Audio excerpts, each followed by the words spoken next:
म्हणजे झाडं लावणं सोपं आहे, वाढवणं अवघड आहे. मी एके ठिकाणी पाहिलं, गाडीतून येताना फार पूर्वी एक मनुष्य खड्डे खांदत होता आणि दुसरा माती लोटत होता.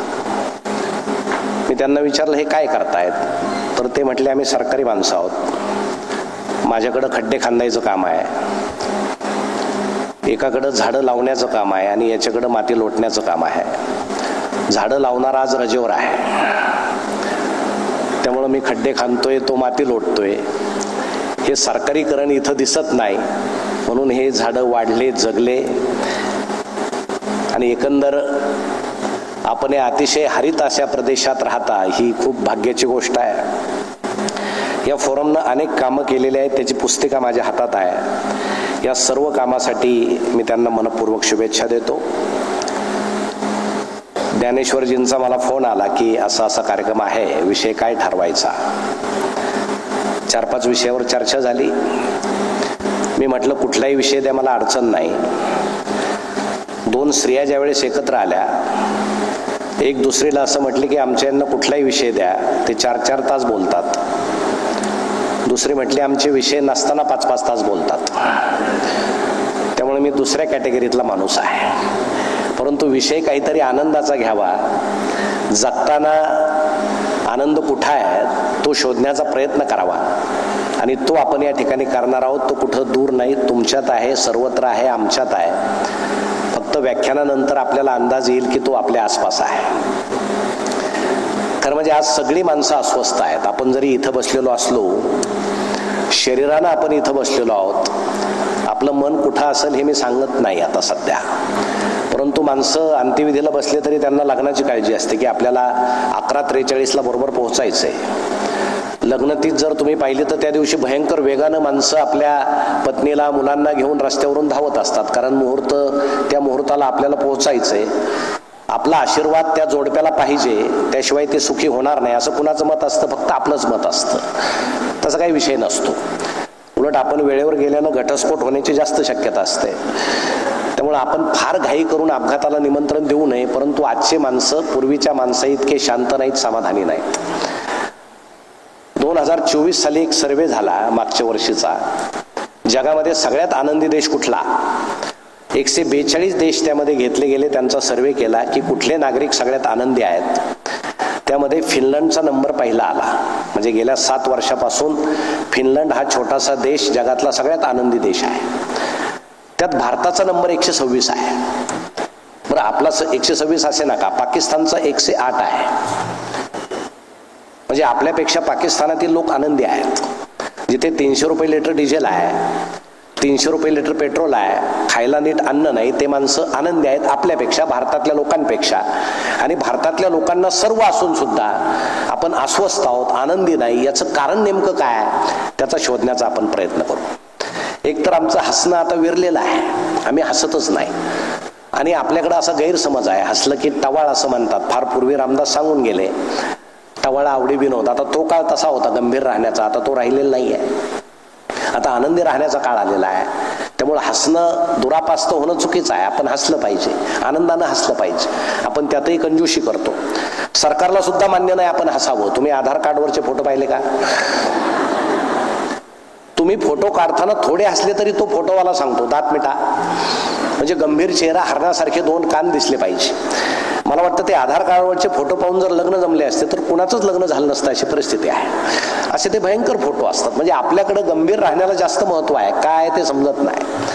कोरोनाचा काळ तुम्ही भोगला, काहींनी भोगला, काहींनी उपभोगला.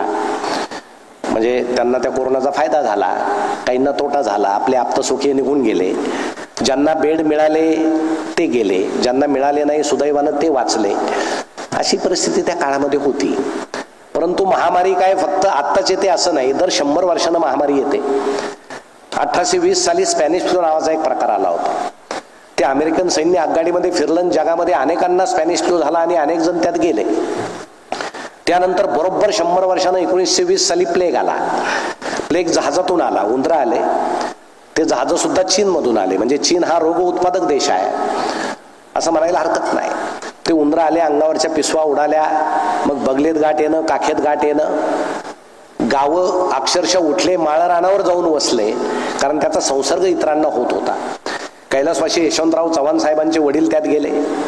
सावित्रीबाई फुले आणि त्यांचा मानलेला मुलगा यशवंत हा प्लेग झालेल्या रुग्णांची सेवा करता करता त्यात ते गेले. आणि त्या काळामध्ये रँड साहेबाने पुण्यामध्ये उच्छाद मांडला, आपल्या लोकांना त्रास दिला म्हणून चाफेकर बंधूंनी त्याला गोळ्या घातल्या. त्या काळात पुण्यामधून एक अफवा अशी बाहेर आली की लोकमान्य टिळकांनी गणपती सार्वजनिक केला म्हणून गणपतीला राग आला आणि गणपतीनं त्याच्या वाहनाला आदेश दिला महामारी पसरव. आणि मग उंदराकडून ती महामारी पसरवली गेली आणि अनेक माणसं मेली. आता पुण्यातून आलेली ती अफवा आहे, त्यामुळे ती खरी काय खोटी काय तो विषय फार वेगळा आहे.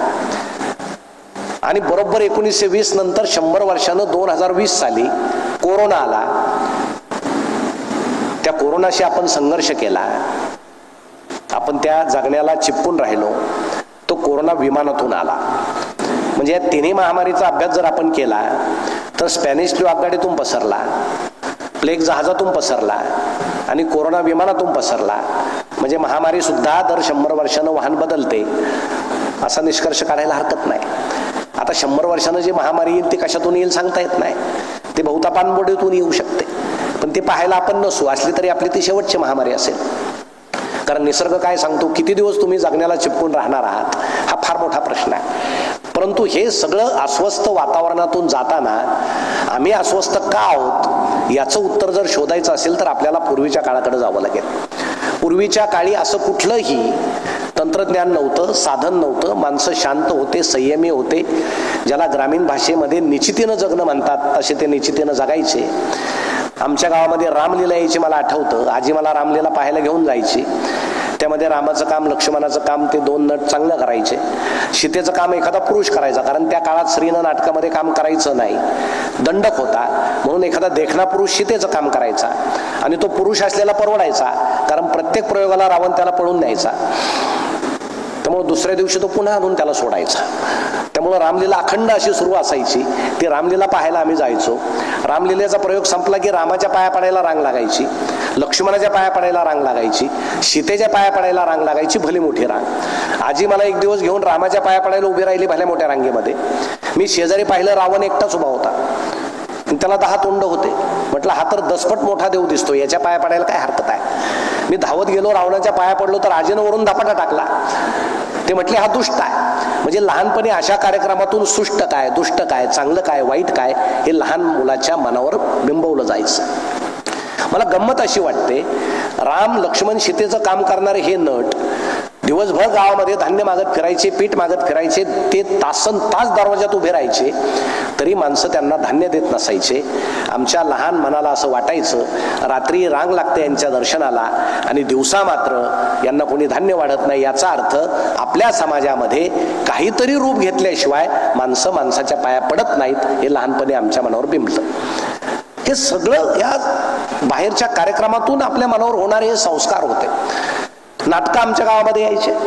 मला आठवतंय खूप गमतीशीर ना. आणि नेमकं काय व्हायचं, सगळे नाटकं राम लक्ष्मण सीता यावर असायचे आणि ते नाटकं करता करता देवांचा अपमान व्हायचा, पण लोक समजून घ्यायचे नाटकातला विषय आहे. एक कॉलेजचा मुलगा आला गावामध्ये, खूप कल्पक होता. त्यानं नाटक बसवलं रामायणावर आणि काहीतरी स्पेशल इफेक्ट आपण यात देऊ असं तो म्हटला. असं लाकडी स्टेज होतं. त्यानं सीतेला असं सांगितलं, तू ज्यावेळेस धोब्याच्या तावडीतून सुटून येते आणि रामाला सांगते त्यावेळेस राम तुला सांगतो तुला गृहप्रवेश नाही. त्यावेळेस सीता ओरडते, हे धरणी माते मला पोटात घे, आणि सीता मागे निघून येते. हे काय बरं वाटत नाही नाटकामध्ये. आपण काय करू, काहीतरी वेगळं करू. म्हणून त्यानं लाकडी स्टेज होतं, एक चकती कापली स्टेजची, त्याच्या खाली एक यंत्र ठेवलं आराशीतलं आणि त्याचं बटन आत ठेवलं. सीतेला सांगितलं तू असं ओरडायचं, हे धरणी माते मला पोटात घे, आतून एक जण बटन दाबील, लगेच तू धरणी मातेच्या पोटात जाशील, की लोक टाळ्या वाजवतील. काय स्पेशल इफेक्ट आहे. गावात कुणाला सांगायचं नाही. आलोट गर्दी जमली नाटकाला, कारण दुसरं करमणुकीचं साधन नव्हतं. आम्ही तो दृश्य ते सुरू झालं, तो सीन. सीता त्या रावणाच्या तावडीतून सुटून आली, धोब्यानं रामाचे कान भरले. ज्या धोब्याला कपड्यावरचा नीट डाग काढता येत नाही त्या धोब्याचं मात्र रामानं त्यावेळेस ऐकलं. हे सुद्धा आश्चर्य आहे. आणि राम सीतेला म्हटलं तू भ्रष्ट झालीस, तुला गृहप्रवेश नाही. सीता मोठ्यानं ओरडली, हे धरणी माते हे मी काय ऐकते, मला पोटात घे. आतून एकानं बटन दाबलं, रामच खाली गेला. मग सीतेनं त्याला हाताला धरून वर ओढला. परंतु या चुकीची बातमी दुसऱ्या दिवशी कुठं पेपरात आली नाही. याचं कारण असं होतं, आमचे जुने लोक चुकांमध्ये आनंद शोधायचे, आता आम्ही आनंदामध्ये चुका शोधतो, म्हणून आम्ही दुःखी आहोत. सगळ्यात वाईट गोष्ट ही आहे. आमच्या मुलीला 70% मार्क्स पडले, ती घरी आली, आईला आनंद होतो की बाळ तुला 70% मार्क्स पडले, पण ती हळूच शेजारी जाते. थोड्या वेळानं शेजारणीला विचारते तुमच्या मुलीला किती आहे? तो 90. अरे रे, वाईट झालं. हिचा आनंद अर्धा तास सुद्धा टिकत नाही. आपल्या मुलीला 70 आहेत याचा आनंद नाही, शेजारणीच्या मुलीला 90 आहेत याचं दुःख आहे. म्हणून हे दुःखाचे अनेक कारणं आहेत. फार पूर्वीच्या काळी तर हे सगळं काही नव्हतं. रेडिओ नावाचा एक प्रकार होता. काही लोक गावामध्ये रेडिओ घेऊन फिरायचे, गळ्यात लटकवायचे आणि फिरायचे गावामध्ये, मोठा आवाज करायचे रेडिओचा. का करायचे? माझ्याकडे रेडिओ आहे असं त्यांना दाखवायचं असायचं. आणि बाकीचे म्हणायचे मोठाच आवाज कर, कारण एका गावाचं 2-3 रेडिओमध्ये भागायचं, इतका आवाज असायचा. पूर्वीचे गाणे छान असायचे. किशोर कुमार, लता, मोहम्मद रफी, सुरेल आवाज, बिना का गीत माला. गायक पूर्ण वेळ गायचा, संगीतकार आधेमध्ये वाजवायचा. आता नवीन पोरांचे गाणे तुम्ही पहा, संगीतकार पूर्ण वेळ वाजवतो, जिथं संधी मिळेल तिथं गायक गाऊन घेतो. ते आपल्याला समजणं अवघड आहे. परंतु रेडिओला इतकं महत्व होतं पूर्वीच्या काळी, हुंड्यामध्ये सुद्धा रेडिओ द्यायचे. म्हणजे नवरदेव सांगायचा मला हुंड्यात रेडिओ मिळाला, म्हणजे त्या काळी लग्न झाल्यानंतर 2 रेडिओ घरामध्ये यायचे. एकाला बंद करायची सोय होती, दुसरा बंदच होत नव्हता. काहींना बंद करायचं बटनच नव्हतं, तरी लोक आनंदी असायचे. रेडिओ गेला आणि टीव्ही आला, ब्लॅक अँड व्हाईट टीव्ही आला. पाहिला आमच्या पाटलाच्या वाड्यात टीव्ही आला. तो त्या ज्वारीच्या पोत्यावर ठेवला असा, त्याला उदबत्त्या लावल्या, नारळ फोडला त्याच्यासमोर. ते नवीनच काहीतरी चित्र गावाला दिसत होतं. आणि तो टीव्ही सुरू झाल्याबरोबर लोक घाबरत पाहायला लागले, हे चित्र हलतंय कसं, हे माणसं हलतात कसे, हे दिसतंय कुठून, इतकं सगळं आश्चर्य त्यामध्ये होतं. त्या काळामध्ये 2च चॅनल होते, एक सह्याद्री आणि दुसरा नॅशनल. आणि त्यावर भ्रष्टाचाराच्या बातम्या नसायच्या. म्हणजे भ्रष्टाचार नव्हता असं नाही, चॅनल सरकारी होतं, सांगण्याची अडचण होती. आता खाजगीमुळे आज होणारा उद्याच सांगतात नाही का, की उद्या 10 कोटीचा होणार आहे. म्हणजे 5 कोटीचा निधी आला तरी हे सांगतात 10 कोटीचा होणार आहे. Breaking news. मग तो टीव्ही असा सगळेजण पाहायला बसायचे संध्याकाळी. मग सह्याद्रीवर त्या बातम्या सुरू व्हायच्या. मग त्या निवेदिका यायच्या. निवेदिका अतिशय शांत असायच्या, सरकारी होत्या. जेवढा पगार तसा चेहरा, मेकअप करत नसायच्या, कारण टीव्ही ब्लॅक अँड व्हाईट होता. केला तरी दिसण्याची शक्यता नव्हती. उलट ओठाला लिपस्टिक लावली तर ते काळी दिसण्याची शक्यता होती, म्हणून त्या करत नव्हत्या. आता तुम्ही पहा त्या निवेदिका किती मेकअप करतात, त्यांच्या चेहऱ्यावरचा रंग वेगळा, त्या टीव्हीतले रंग मिसळलेले, पाहणाऱ्याचे डोळे पांढरे होण्याची वेळ येते, तरी आम्ही पाहतो. मग त्या यायच्या, शांतपणे बसायच्या. आनंदाची बातमी तसाच चेहरा, दुःखाची बातमी तसाच चेहरा. मग पाहणारे सुद्धा तशाच चेहऱ्यानं पाहायचे. शांत असायचं, कुणाला घाई नाही, काय नाही. शेतकऱ्यांसाठी एक कार्यक्रम असायचा, आमची माती आमची माणसं. छान असायचं, शेतकरी सगळे पाहायचे ते. आता जर सुरू करायची वेळ आली तर त्या कार्यक्रमाचं नाव बदलावं लागेल, आमची माणसं आणि त्यांची झालेली माती. आणि रोज एकाची मुलाखत घ्यावी लागेल अशी परिस्थिती आहे. टीव्ही कधी स्थिर नव्हता, हलायचा. त्यात मुंग्या यायच्या, लाटा उसळल्यासारख्या हलायच्या, त्या बाई सुद्धा हलायच्या.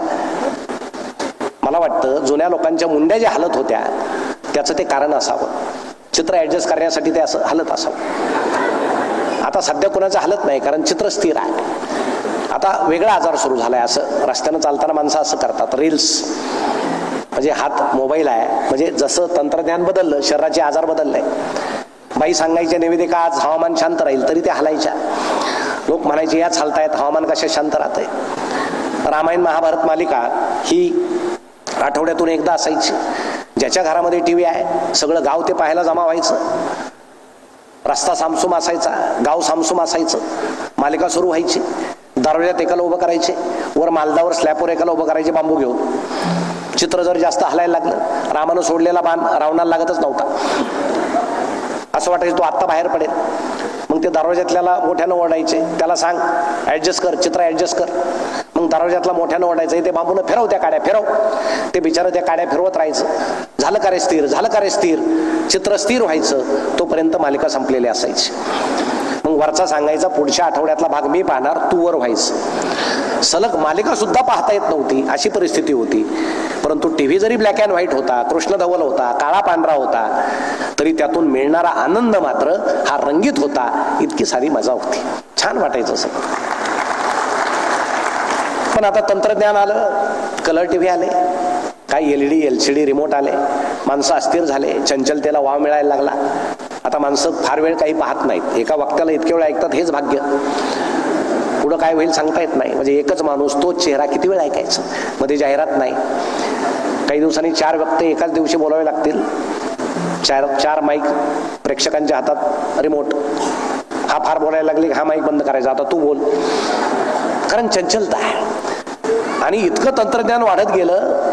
मी पेपरला एक बातमी वाचली, आमचे काही पत्रकार मित्र इथं आहेत, वृत्तपत्रात काल परवा मी एक बातमी वाचली, टीव्हीचं आता नवीन मॉडेल येते, तुम्ही घ्याल ते, फार छान आहे, रिमोटची गरज नाही, पाहणाऱ्यानं डोळे मिटले की ते आपोआप बंद होणार. आता शंका आहे काय, पाहणाऱ्यानं जर कायमचे डोळे मिटले तर त्या मॉडेलचं काय करायचं, हा फार मोठा प्रश्न आहे. ते त्याच्याबरोबरच पाठवायचं का परत आणायची काही सोय आहे? पण असेल गो, आता नवीन तंत्रज्ञान आहे. हे सगळं त्या टीव्हीतून आम्हाला तंत्रज्ञान दिसायला लागलं. आणि हे कमी होतं म्हणून की काय, मोबाईल आले. मोबाईल अजिबात वाईट नाही. मोबाईल हे माणसाच्या हितासाठी आलेलं साधन आहे. त्याचा चांगला विनियोग जर केला तर पूर्ण जग आपल्या खिशात आलेलं आहे, सगळी माहिती आपल्याजवळ आलेली आहे. पण आपल्या भारतीय समाजाला कुठलीही गोष्ट येण्याआधी प्रशिक्षण देण्याची फार गरज आहे. चांगले कारचे मॉडेल आले, प्रशिक्षित ड्रायव्हर्स नसतात, अपघात होतात. तसंच मोबाईलचा अपघात झालेला आहे. लहान मुलांना अभ्यासासाठी मोबाईल दिला जातो, आई पप्पा समोर असतात तोपर्यंत ते अभ्यासाचं पाहतो, नंतर काय पाहतो त्यालाच माहिती. आई वडील मोबाईल पाहतात. तरुणांचा तर हक्क आहे की आम्ही तरुण असताना मोबाईल आला, आविष्कार आहे, त्यांचा हक्क आहे तो खेळण्याचा. जुने माणसं म्हणतात आमच्या काळात नव्हता, जाता जाता तरी आपण पाहायला पाहिजे. सगळा समाज त्याच्या अधीन झालेला आहे. आणि मित्रांनो, अशी गंमत आहे की आता पूर्वीची पहाट तुम्हाला माहित नसेल, नवीन मुलांना, आमच्या जुन्या लोकांना माहित आहे पूर्वीची पहाट कशी होती आणि आत्ताची पहाट कशी आहे. मला आठवतं, मी लहान असताना आई मला चेहऱ्यावर पाणी मारून उठवायची, म्हणजे मला कधी जाग आली नाही सकाळी. मग त्याच वेळेस मला समजलं होतं मी थोर वगैरे होणार नाही. थोर माणसांना पहाटेच जाग येते असं ते लिहून ठेवतात. ते त्यांना कसं आठवतं मला माहित नाही. परंतु पहाटे मी उठलो की डोळे चोळायचो, उठायचो. संपूर्ण गावामध्ये धावपळ असायची पाण्यासाठी, कारण पाणी नव्हतं, घरासमोर नळ नव्हते. सगळ्या दमयंत्या हांड्यावर हांडे घेऊन नदीकडे पळताना दिसायच्या. माणसाच्या खांद्यावर कावड असायची, पुढं भांड मागं भांड. पहाटेच्या वेळेस सगळं पाणी भरून घ्यायचं जे दिवसभर पुरेल. मग आई आंघोळ करायची. गावातल्या सगळ्या स्त्रिया अंधार तोंडी, म्हणजे प्रकाश होण्याआधी आंघोळ करायच्या. कारण पूर्वीच्या काळी न्हाणी घरं हे घराच्या समोर असायची आणि त्या न्हाणी घराची भिंत ही कमरे इतकी उंच असायची. आमच्या कुठल्याही आईला, कुठल्याही ताईला उभ्यानं मोकळेपणे आंघोळ करता आली नाही. ती घाईनं आंघोळ करायची. मग आई घरामध्ये यायची, तिचा मेकअप सुरू व्हायचा. आईचा मेकअप काय असायचा, गळ्यामध्ये जाड मानेचं मंगळसूत्र घालायची, नाकामध्ये नथ घालायची, 9 वारी साडी घालायची. अहो, त्या साडीला 4-5 रंगाचे ठिगळं असायचे, त्याला तडूक म्हणायचे. आत्ताची आमची ताई नवरात्रामध्ये प्रत्येक दिवशी एक वेगळ्या रंगाची साडी घालते. आमची पूर्वीची आई एकाच दिवशी नवरात्र साजरी करायची, अशी परिस्थिती होती. तिच्या साडीला एकाच दिवशी अनेक रंग असायचे, कारण तर गरिबीचं सगळं काळ होता. मग आई काय करायची, कपाळाला मेण लावायची, कुंकवाचा करंडा असायचा, ते तर्जनीनं बुडवायची, कुंकू लावायची.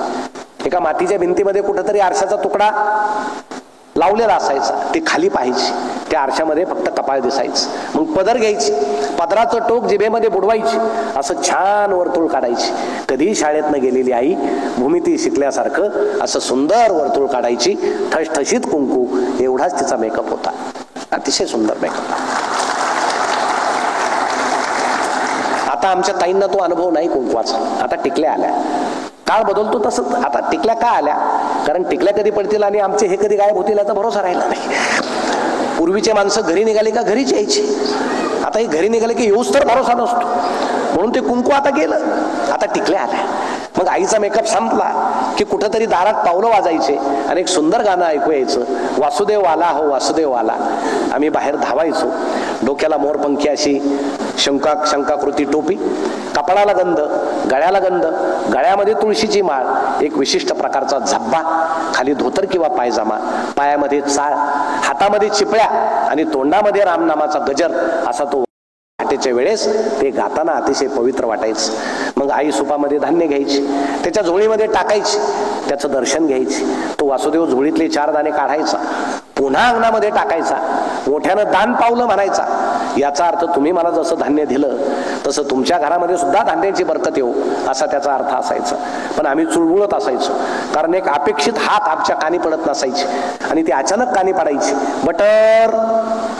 मग आमच्या लक्षात यायचं महबूब आला. महबूब आला की आमच्या घरासमोर उभं राहायचं. ज्या घरामध्ये लहान मुलं आहेत त्या घरासमोर तो खूप वेळेस उभा राहायचा बटर घेण्यासाठी. मग पैसे मिळण्याचं हक्काचं ठिकाण कुठलं? आजी. आजीकडे धावत जायचं. आजी कुशीत घ्यायची, तिचा खरबरीत हात डोक्यावरून गालावरून फिरवायची. तू कशाला आला मला माहित आहे म्हणायची. कमरेला एक पिशवी असायची, 4-5 कप्पे त्यात असायचे. आई बरोबर एका कप्प्यात हात घालायची, एक ढब्बू पैसा काढायची, हातामध्ये द्यायची, धावत जायचं, महबूब कडून एक छोटं खारं बटर घ्यायचं, परत घरामध्ये यायचं. त्यावेळेस चहाला कप बशा नव्हत्या, मोठी थाळी होती, त्या थाळीत चहा असायचा, त्यात बटर टाकायचं, ते बटर सगळा चहा पिऊन घ्यायचं आणि मग कलाकलानं असं छान चवीनं ते सगळं बटर खाऊन टाकायचं. मग आमची शाळेत जाण्याची तयारी व्हायची. पूर्वीच्या सगळ्या शाळा या सकाळी असायच्या. आम्हाला सगळ्या भावंडांना एकाच घमेल्यात आंघोळ घालायची. आमचं ते बाथ टब होतं, कारण पाणी कमी होतं. त्याच पाण्यात आंघोळ घालायची, तेच पाणी झाडाला वापरायचं. आंघोळ झाली की आमचा मेकअप सुरू व्हायचा. तो खाकी चड्डीचा अर्धा तुकडा असायचा, तो आम्हाला घातला जायचा. त्याला 2 टीव्ही सारखे ठिगळं असायचे. कोणी कोणाला हसायचा विषय नव्हता, कारण साऱ्यांच्याच चड्डीला ठिगळं असायचे. पांढरे शर्ट असायचे. आम्हाला शर्टिंगची हौस. चड्डीमध्ये शर्ट खोसायचा. पट्टे नव्हते, वरून करदोरा घ्यायचा. करदोरा ढिला असला की एखादी काडी घ्यायची, करदोऱ्याला सातारीच्या तारीसारखी आवळायची, कंबर पक्की होऊन जायची. आई डोक्याला इतकं तेल लावायची, दिवसभरात किती वादळ येऊ एक केस उडणार नाही, इतकं तेल असायचं. मग दिवसभर तेलाचे ओघळ असे, एका हाताने तेलाचे ओघळ पुसायचे, दुसऱ्या हाताने नाक पुसायचं. म्हणजे पूर्वीची आई मुलाला दिवसभर दोन्ही हाताला काम द्यायची. अशी ती सगळी गंमत होती. दोन्ही हाताला काम देणं पूर्वीच्या आईला माहित होतं. मग हे दप्तर म्हणजे शॅक नव्हती, सुफला युरियाच्या गोण्या होत्या, खताच्या गोण्या होत्या. त्यामध्ये दप्तर भरायचं, पाठीवर मारायचं, रस्त्यानं चालायचं. आम्ही जणू त्या खताचे ब्रँड अँबॅसिडर होतो. शाळेमध्ये जायचं, ती गाडीगार वगैरे फार मजा असायची. मग इकडे पहाटेच्या वेळेस काय व्हायचं, आम्ही शाळेत गेलो की आई तुळशीला पाणी घालायची. वडील तोपर्यंत उठलेले असायचे, देवघरासमोर बसायचे, एखादा ग्रंथ वाचायचे. आमचा मोठा दादा व्यायाम करायचा आणि आमची थोरली ताई सगळं अंगण खराट्यानं झाडायची, नंतर शेणानं सारवायची. असं ते पहाटेचं सकाळचं मंगलचित्र होतं. आता काळ बदलला. आता तुम्हीच मला सांगा, पहाटे उठल्याबरोबर आपण सगळे काय करतो? आधी मोबाईल पाहतो, कारण जगाची काळजी आहे. मी झोपल्यावर जगाचं काय झालं असेल? आता तू झोपला तिथंच जग चांगलं चाललं बाबा, तूच तेवढा उपद्रवी होता. मग व्हॉट्सअप सुरू करायचं, असे मेसेज येतात, दान दान दान दान, good morning good morning good morning. आईकडे पाहायचं नाही, वडिलांकडे पाहायचं नाही. कुठंतरी दूर असलेल्या 200 किलोमीटर दूर असलेल्या मित्राला, मैत्रिणीला मेसेज टाकायचा, गुड मॉर्निंग. मग तो परत का टाकत नाही, त्याचा प्रतिसाद का येत नाही म्हणून अस्वस्थ व्हायचं. तो गुड मॉर्निंग टाकण्याच्या अवस्थेत आहे की नाही हे आम्हाला माहित नाही, तरी त्याकडे पाहायचं, अस्वस्थ होत राहायचं. तोपर्यंत खालचे मेसेज सुरू होतात. अचानक एखादा चेहरा येतो, रात्री हे गेले, वाईट झालं. मग पहाटेच काय करायचं, भावपूर्ण श्रद्धांजली, 4-5 फुलं टाकून द्यायचे. आपल्याकडे फुकटच आहे, 10-12 टाका, काय फरक पडत. हळूहळू मेसेज सरकत जातात. पुन्हा एखादा चेहरा येतो, आज यांचा वाढदिवस आहे, म्हणजे यांचा जन्म झाला, जगावर किती उपकार झाले.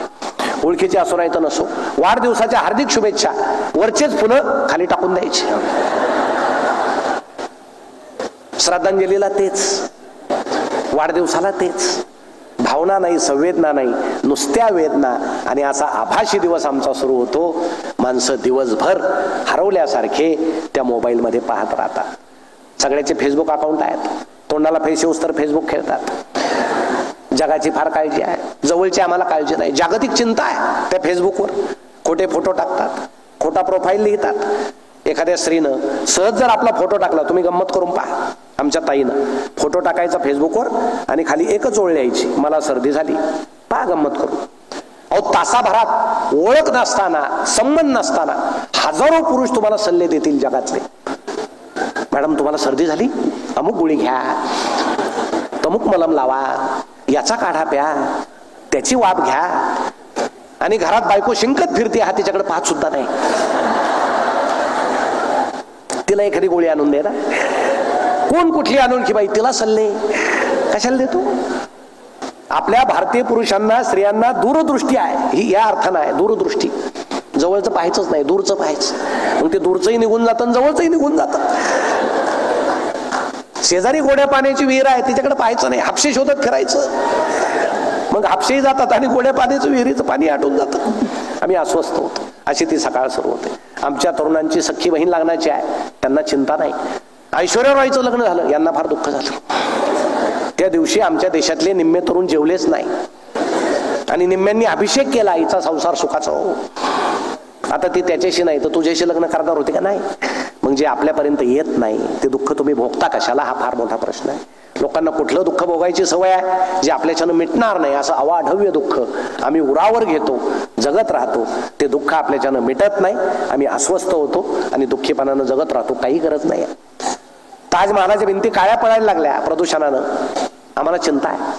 ते पाहून घेतील, केजरीवाल आहेत, मोदी साहेब आहेत, पाहतील ना. तुझ्या घराच्या भिंती काळ्या पडायला लागल्या तिकडे आधी बघतो. आम्हाला घराच्या भिंतीचं काही घेणं नाही, आम्हाला ताजमहालाचं घेणं आहे. म्हणून आपले माणसं या समाज माध्यमामुळं त्याचे चांगले फायदे असले तरी अतिशय दुःखी झाले. अहो त्यावरच काही विनोद येतात, अतिशय मजेशीर असतात. एक मनुष्य व्हॉट्सअप खेळता खेळता इतका नादात होता, चुकून शेजाऱ्याच्या घरात गेला. आता तिथल्या ताई टीव्ही पाहत होत्या. आता त्यांनी काय यांच्याकडे लक्ष दिलं नाही, त्यांना वाटलं नेहमीप्रमाणे आले. आता त्या सिरियल मधली नजर हटवायची नाही, ते चुकले तर प्रॉब्लेम आहे. हे कुठं जाणार आहे? चुकले तर 2-3 दिवसांनी घरी, क्षमता माहित आहे. लक्ष दिलं नाही, हे बसलं आपलं सोफ्यावर व्हॉट्सअप खेळत. त्या घराचे खरे मालक आले फेसबुक खेळत, ते नादातच होते. त्यांनी यांना पाहिलं, मोठ्यानं ओरडले, सॉरी मी चुकून तुमच्या घरात आलो. गमती सुरू झाल्या तुम्हाला. काही खरं राहिलं. माणसं खरा फोटो टाकत नाहीत, खोटा फोटो टाकतात प्रोफाईलवर. आपला चेहरा चांगला नसेल, सुंदर चेहरा टाकायचा. फ्रेंड रिक्वेस्ट जास्त येतात, प्रत्यक्ष पाहिल्यावर बेशुद्ध पडायची वेळ येते कधी कधी. अरे हे तर आहे, हे वेगळंच निघालं. आणि आमच्या तरुण मुली, आता ते इंस्टाग्राम वगैरे आलेलं आहे. ते इंस्टाग्राम म्हणजे ते वधूवर सूचक मंडळच आहे, पालक नसलेलं. मग ज्या राज्यामध्ये मुलांना मुली मिळत नाही, मुलींचा जन्मदर कमी आहे, हरियाणा असेल, राजस्थान असेल, तिथले मुलं काय करतात? आमच्या महाराष्ट्रातल्या मुली त्यांना फ्रेंड रिक्वेस्ट पाठवतात, लिहितात मी डॉक्टर आहे, इंजिनियर आहे, उद्योगपती आहे, मोठाले फोटो टाकतात, हॉस्पिटलचं चित्र टाकतात. आमची मुलगी ते पाहते, त्याला वाटते कर्तृत्वान तो तरुण आहे, ती फ्रेंड रिक्वेस्ट स्वीकारते. चॅटिंग नावाचा रम्य प्रकार सुरू होतो. मग ओळख होते, मैत्री होते. मग तो सांगतो तू पळून ये, तुझे आई वडील तुला परवानगी देणार नाही, तुझ्या विमानाच्या तिकिटाची सोय करतो. लहानपणापासून तळ हाताच्या फोडाप्रमाणे जपलेल्या आपल्या आई वडिलांना त्यांचे पाश एका क्षणात तोडून आमची ही तरुण ताई गुपचूप पळून जाते. त्या राज्यामध्ये जाते, त्याचा शोध घेते. याचं हॉस्पिटल कुठे आहे, हा कुठे आहे, तो भेटतो. हॉस्पिटल कुठे आहे त्याला सांगता येत नाही. आणि मग वास्तव तिला समजतं, हा डॉक्टर नाही, हा गुंडा आहे, हा मवाली आहे, हा गँगस्टर आहे. ती उद्ध्वस्त होते, परत येते. तोपर्यंत तिच्या आईवडिलांची काय अवस्था होत असेल हे त्या मुलीलाच माहीत आहे. तुम्ही पोलिसांचे जर रेकॉर्ड पाहिलं तर 2024 साली अशा 30 मुली परराज्यामध्ये पळून गेल्या आणि उद्ध्वस्त होऊन परत आल्या. म्हणून आमच्या ताईंना विनंती आहे, तुम्ही त्या व्हॉट्सअप फेसबुकवरच्या समाज माध्यमावरच्या आभासी गोष्टीवर जाऊ नका आणि जन्माचा जोडीदार करू नका. तुम्ही फसवले जाल, एवढीच तुम्हाला विनंती आहे. अहो जुन्या काळी लग्न जमवायचं तर मुलगी पाहायला 4-5 जिफा जायच्या. ती नॅक कमिटीच असायची, परीक्षण समितीच असायची. एकाकडे काम असायचं, तो मुलीचे पाय बघ सपाट आहे की चांगले आहेत. दुसऱ्याकडे काम असायचं, तो मुलीला प्रश्न विचार, ती बोबडी आहे का चांगली आहे. तिसऱ्याला सांगायचो मुलगी कशी चालते बघ. असे नॅक कमिटीच होती ती. आणि मग लग्न व्हायचे, ते संस्कृतीप्रमाणे लग्न व्हायचे, हजारो लोकांमध्ये लग्न व्हायचे. आणि ती परंपरा टिकली म्हणून आपला समाज टिकलेला आहे. त्या आभासी लग्नामध्ये आमचे मुलं मुली उद्ध्वस्त होतात. आणि एक सांगतो आमच्या तरुण मुला मुलींना की तुम्ही परत आल्यानंतर आई वडील किती दुःखी असले, या जगामध्ये मित्र तुम्हाला फसवतील, मैत्रीण फसवील, समाज फसवील. फक्त 2च व्यक्ती फसवू शकणार नाही, एक आमची आई आणि दुसरे आमचे वडील. त्यांच्यावर निष्ठा ठेवा. ते समाज माध्यमावरच्या स्त्रिया, सुंदर सुंदर स्त्रिया पाहून आमच्या तरुणांना आमची आई सुद्धा आता कुरूप दिसायला लागली. पण मित्रांनो, या जगात सगळ्यात सुंदर कोण असेल तर ती आपली आई आहे. आई इतकं या जगामध्ये दुसरं कोणी सुंदर नाही. ही भावना एकदा मनात आली की पुढचं जगणं सुकर होतं, आनंदी होतं. पण आता मुलांची तरी काय चूक आहे? आता पालकांचं असं म्हणणं आहे की माझ्या मुलाला मार्क्स पडले पाहिजे, किती? 90% पुढं, आणि तो डॉक्टर झाला पाहिजे. आता कोरोना नंतर अनेकांना वाटतं की माझा मुलगा डॉक्टर झाला पाहिजे, त्यानं समाजसेवा केली पाहिजे. का वाटतं ते आता तुम्हाला सांगायला नको, पण 90च्या पुढंच मार्क्स पडले पाहिजे. कमी मार्क्स पडले की पालक दुःखी होतात. मला मध्ये समजलं, 12वीचा निकाल लागला, माझा एक मित्र रडतोय, का? मुलाला कमी मार्क्स पडले. म्हटलं चला सांत्वन करूया. गेलो त्याच्या घरी, तो रडत होता, त्याची पत्नी रडत होती, समोर मुलगा बसलेला. आता मुलाला वाटलं आई वडील रडतायत, आपण थोडंसं रडलं पाहिजे. ते खाली मान घालून खोटं खोटं रडत होतं. म्हटलं आता वातावरण गंभीर आहे, इथं चहा मिळणं सुद्धा अवघड आहे, काय करायचं? मी त्या वडिलांच्या कानात एक वाक्य बोललो, त्यांनी डोळे पुसले. पत्नीला सांगितलं चहा ठेव. स्पेशल चहा झाला, आनंद वाटला, निघून आलो. काय बोललो मी त्या वडिलांच्या कानात? मी एवढंच म्हटलं की बाबा, कधी कधी अनुवंशिकतेचा सुद्धा परिणाम असतो. तुमच्या डोक्यात काही नाही, पोराच्या डोक्यात कुठून येणार? पण आम्ही ते समजून घेत नाही. आम्हाला मुलांचं इतकं, आता त्याला 5वी पासून जर त्याची क्षमता कमी आहे, तुम्ही एक लक्षात ठेवा, त्याला वर्गामध्ये शाळेमध्ये इतके मार्क्स पडले म्हणजे तो हुशार आहे असं तुम्ही समजू नका. तुम्ही मुलांचे दप्तर गुपचूप जरा तपासा, महिनाभरातून एकदा मुलांचे दप्तर पाहत जा. मुलांचे दप्तर म्हणजे त्या मुलाच्या मनाचं प्रतिबिंब असतं. त्याच्या वहीवर रांगोळीचं चित्र असेल, आमच्या ताईच्या वहीवर मेहंदीचं चित्र असेल, समजून घ्यायचं हिला मेहंदीची आवड आहे, रांगोळीची आवड आहे, चित्रकलेची आवड आहे, तिला ब्रश आणून द्याला, त्याला कॅनव्हास आणून द्या. आमचा मुलगा चांगलं खेळत असेल, त्याला बॅट आणून द्या. ज्या ज्या कला त्यांच्यामध्ये आहेत त्या वृद्धिंगत करण्याचा प्रयत्न जर आपण केला तर त्यात ते विकास करतात आणि ते मोठे होतात आणि त्यांच्याबरोबर आपलं नाव सुद्धा होतं. पण आपली पुराण काळापासून आता रशियातला मार्क्सवाद संपला, आता भारतातल्या पालकांमध्ये मार्क्सवाद सुरू झाले की याला इतके मार्क्स पडलेच पाहिजे. आणि 55-60% मार्क्स पडलेले मुलं, तुम्ही मला सांगा, काही आमचे डॉक्टर्स मित्र इथं असतील ज्यांनी कोरोनापासून आमच्या समाजाला वाचवलं, पण आता नवीन मुलं पहा, 55% पडलेला मुलगा डॉक्टर केला पाहिजे का? तुम्हीच मला सांगा, केला पाहिजे का? तुम्ही म्हणाल अजिबात नाही. माझं मत आहे केला पाहिजे. खूप कमी मार्कावाले डॉक्टर केले पाहिजे, त्याशिवाय देशाची लोकसंख्या कमी होणार नाही, तुम्हाला सांगतो. माझ्या निदान 50-60 मित्रांचे मुलं आता मेडिकलला आहेत, ज्यांना अतिशय कमी मार्क्स आहेत. त्यांना मी सांगितलं, बाबा हे सुटण्याच्या आधी जगून घ्या, नंतर भरोसा नाही, हे काय करतील? आणि मला वाटतं 8-10 वर्षानं ज्यावेळेस हे 50-55 वाली सगळी जमात समाजामध्ये येईल, त्यावेळेस समाजाच्या आरोग्याचं काय होईल? माझ्या डोळ्यासमोर चित्र येतं. एक पेशंट ज्यावेळेस ऑपरेशन थिएटरमध्ये गेलं डॉक्टरांबरोबर, त्यानं पाहिलं ऑपरेशन थिएटरच्या कोपऱ्यामध्ये हार पडलेला आहे. ते पेशंट डॉक्टरांना म्हटलं, घाबरलं, डॉक्टर साहेब ऑपरेशन थिएटरमध्ये हार कशाला? डॉक्टर म्हटले, माझं पहिलंच ऑपरेशन आहे, ऑपरेशन सक्सेस झालं तर हा हार मला,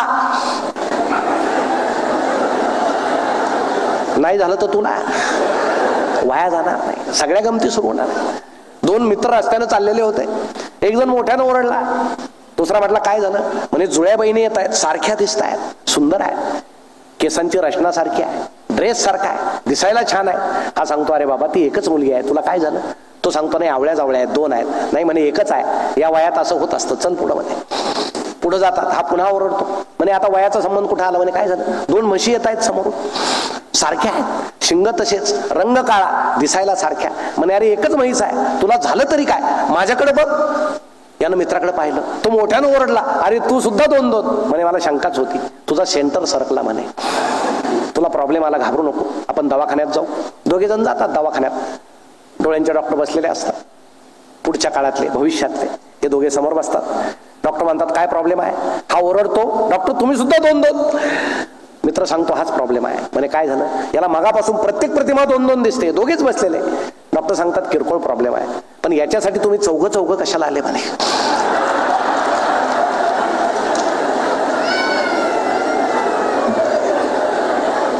आता असं ते सगळं होणार. मग आता पूर्वीच्या काळी काय डॉक्टर्स नव्हते काय?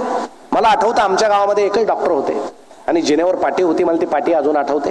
ते वर माडीवर त्यांचा दवाखाना होता आणि खाली ते राहायचे. जिनेवर पाटी होती, डॉक्टर बेंदूरकर, दवाखाना, वर जाण्याचा रस्ता. त्यामुळे वर गेलेला पेशंट खाली येईलच याचा भरोसा नव्हता. तरी आमचं संपूर्ण गाव जिवंत ठेवलं त्यांनी. सरकारी दवाखाने होते. आजीनं मला एकदा सरकारी दवाखान्यात नेलं. सरकारी डॉक्टरांचं मला कौतुक वाटतं. ते हात न लावता ओळखतात ताप किती आहे. स्टेथोस्कोप न लावता ओळखतात धडधड किती आहे. असे 4-5 पेशंट समोर उभे होते. प्रत्येकाला वेगळा आजार होता. ते जवळ बोलून घ्यायचे. कोणाला टायफॉइड आहे, कोणाला मलेरिया आहे वगैरे वगैरे. तुला काय झालं? मलेरिया.